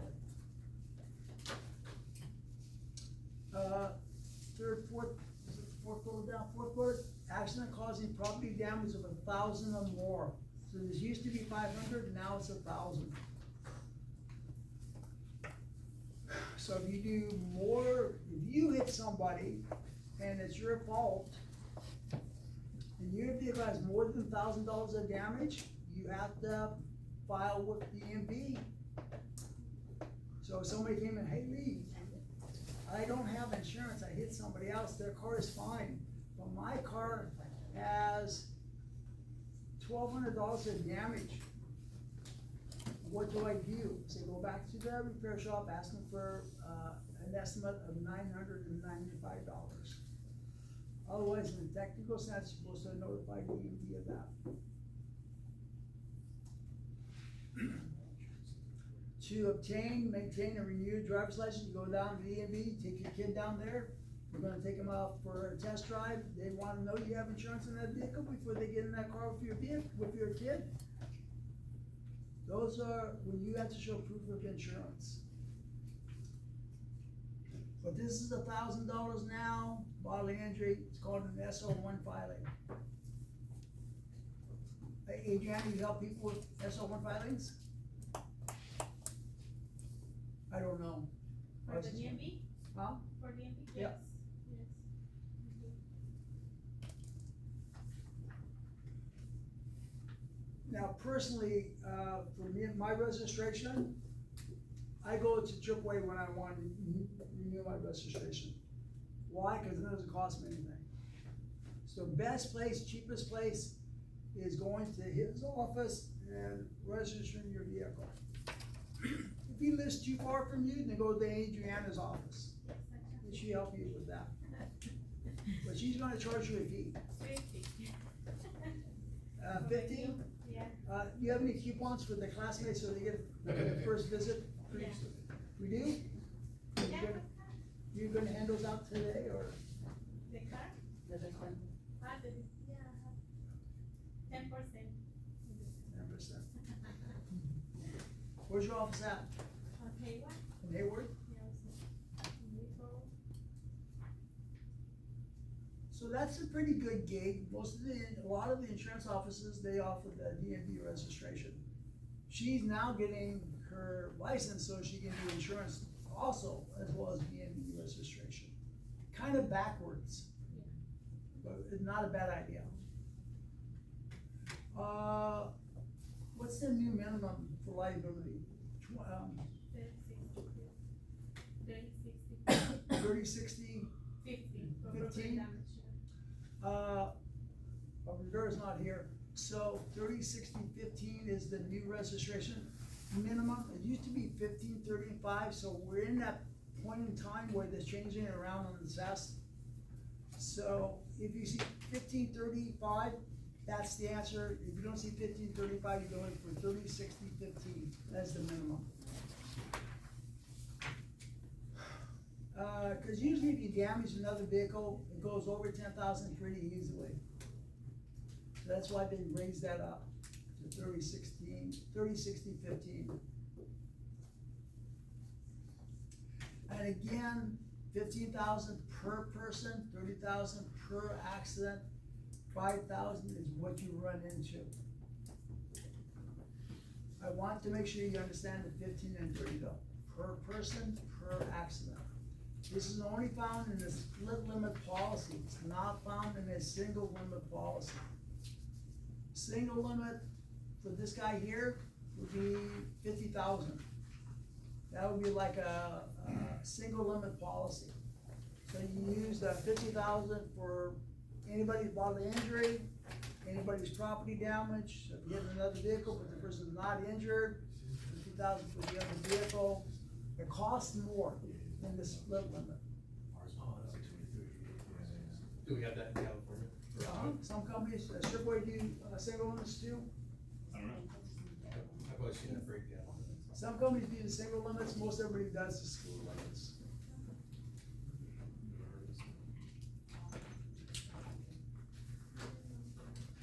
the deck page. So again, if I call my insurance agent up and ask him for my deck page, if I ask him for my insurance policy, he will send me my deck page. So the deck page, what it does, it tells you what vehicles you have covered, the term of your policy, policy number. What I wanna point out on this deck page is, you have to know the words you and yours. You and yours. So they're gonna say, in an insurance policy, the word you refers to which of the following? A, the insured, B, the named insured only, C, either the insured, the named insured, or D, all of the above. Sure. On the test, it's gonna say the named insured only, that's gonna be the answer, it's not the insured, it's the named insured only. So your four choices are A, the insured, B, the named insured only, C, either the insured or the named insured, or D, all of the above. It's only the named insured. So if you're single, it's only you. If you're married, it's you and your spouse. If I drive Lorena's car, I'm an insured under her policy, but I'm not the named insured. Named insured is her and her spouse. So that one people miss all the time on the test. If they ask you the word your refers to who? Again, the named insured only is gonna be the answer on the test. So really, I would have had this company write down named insured only, because that's what it is. It's not the insured. Okay. Eligibility for a personal auto. Your vehicle has to have, on the average, 4 wheels. There's always exceptions to the rules. We have, we call it dualies, that have a couple extra wheels behind it. But basically, it's gotta have 4 wheels to 99% of all the vehicles out there. So this personal auto covers the private passenger auto. We're doing it time. Oh, yeah. Any questions before we go? Going once, twice, see you guys tomorrow, same time, same station, post tomorrow.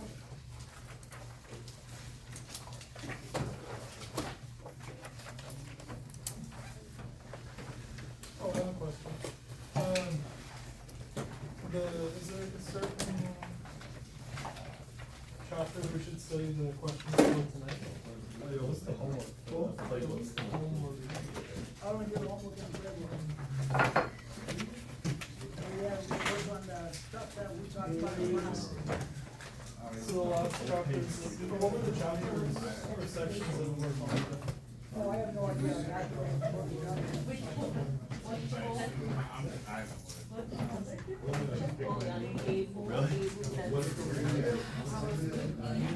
Make sure I get your individual sign sheets.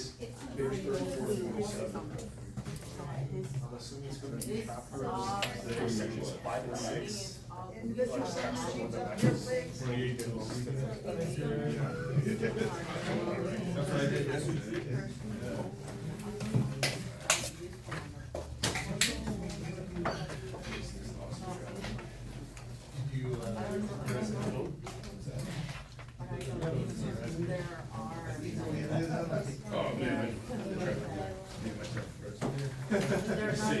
Just sit there and just. I have another question about the card. Run it down. So I always do that. She got that, But you know what? I usually have too much money. I'm not, and I just ask for some general questions. I asked her how the driving record was. She said that was okay. She had any money, she said she had very little money. So we already did the one, right? But they financed it. Oh, it wasn't the last district. Two, right? I don't know where I'm at, but I know it's there. Our fellow Seawalk. True. I got a low bar. So, yeah, I think that one is, so I was looking at the answers and they were similar. Yeah, yeah, yeah.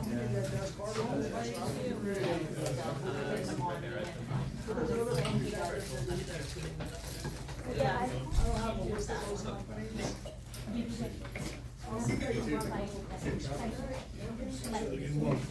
thank you for the book.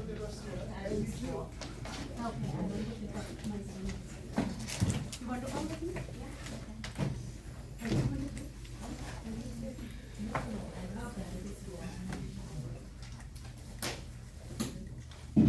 Thank you, see you later. Okay, good job, Jason. See you, Jason. Say hi to Thomas for me.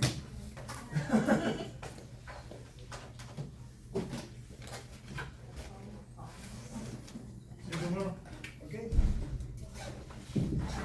So you get here early, John, sit in one of these two seats up here. It's okay. Yeah.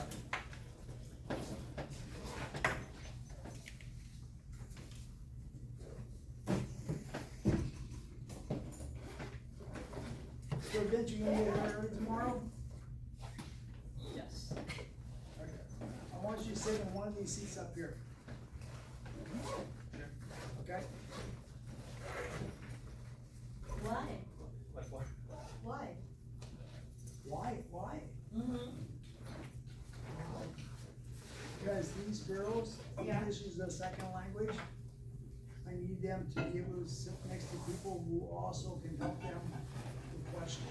You helped me, why are you doing I got them, okay, have them sit right there.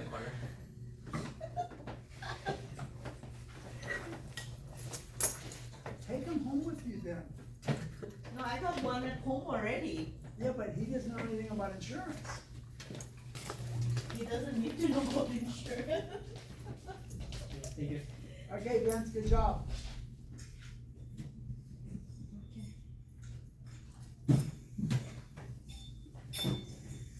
Hi, Lee, thank you. Hey, good job. Good night, Lorena. Bye.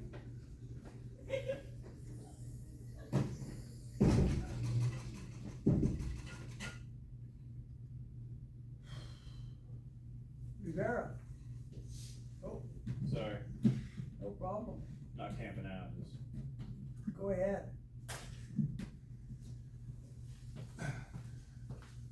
Thank you. Hey, See you look. tomorrow. See you tomorrow. Yeah.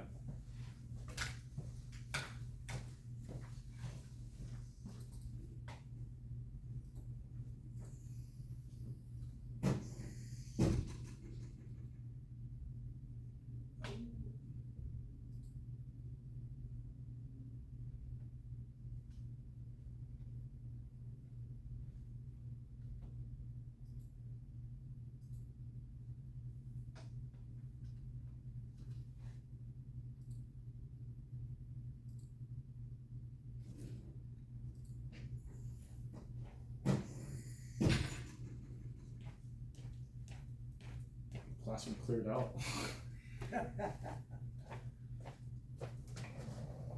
Alright, see you tomorrow, Lee. Okay, good job, Nick.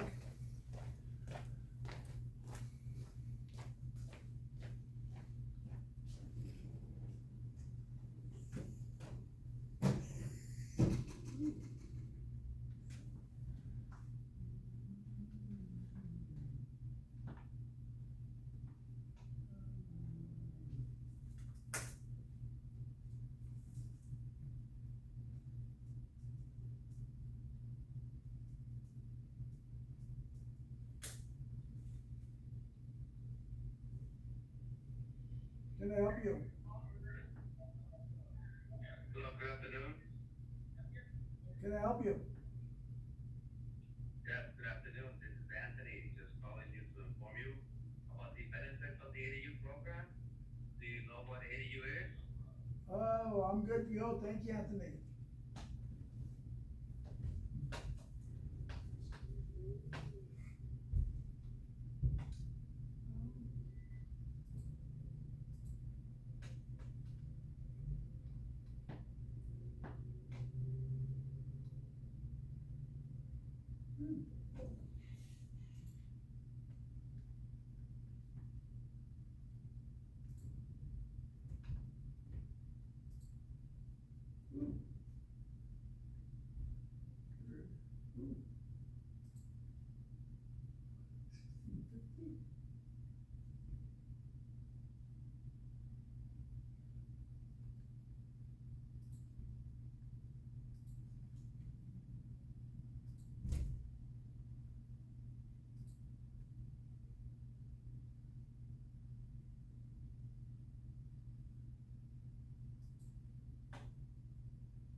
Oh.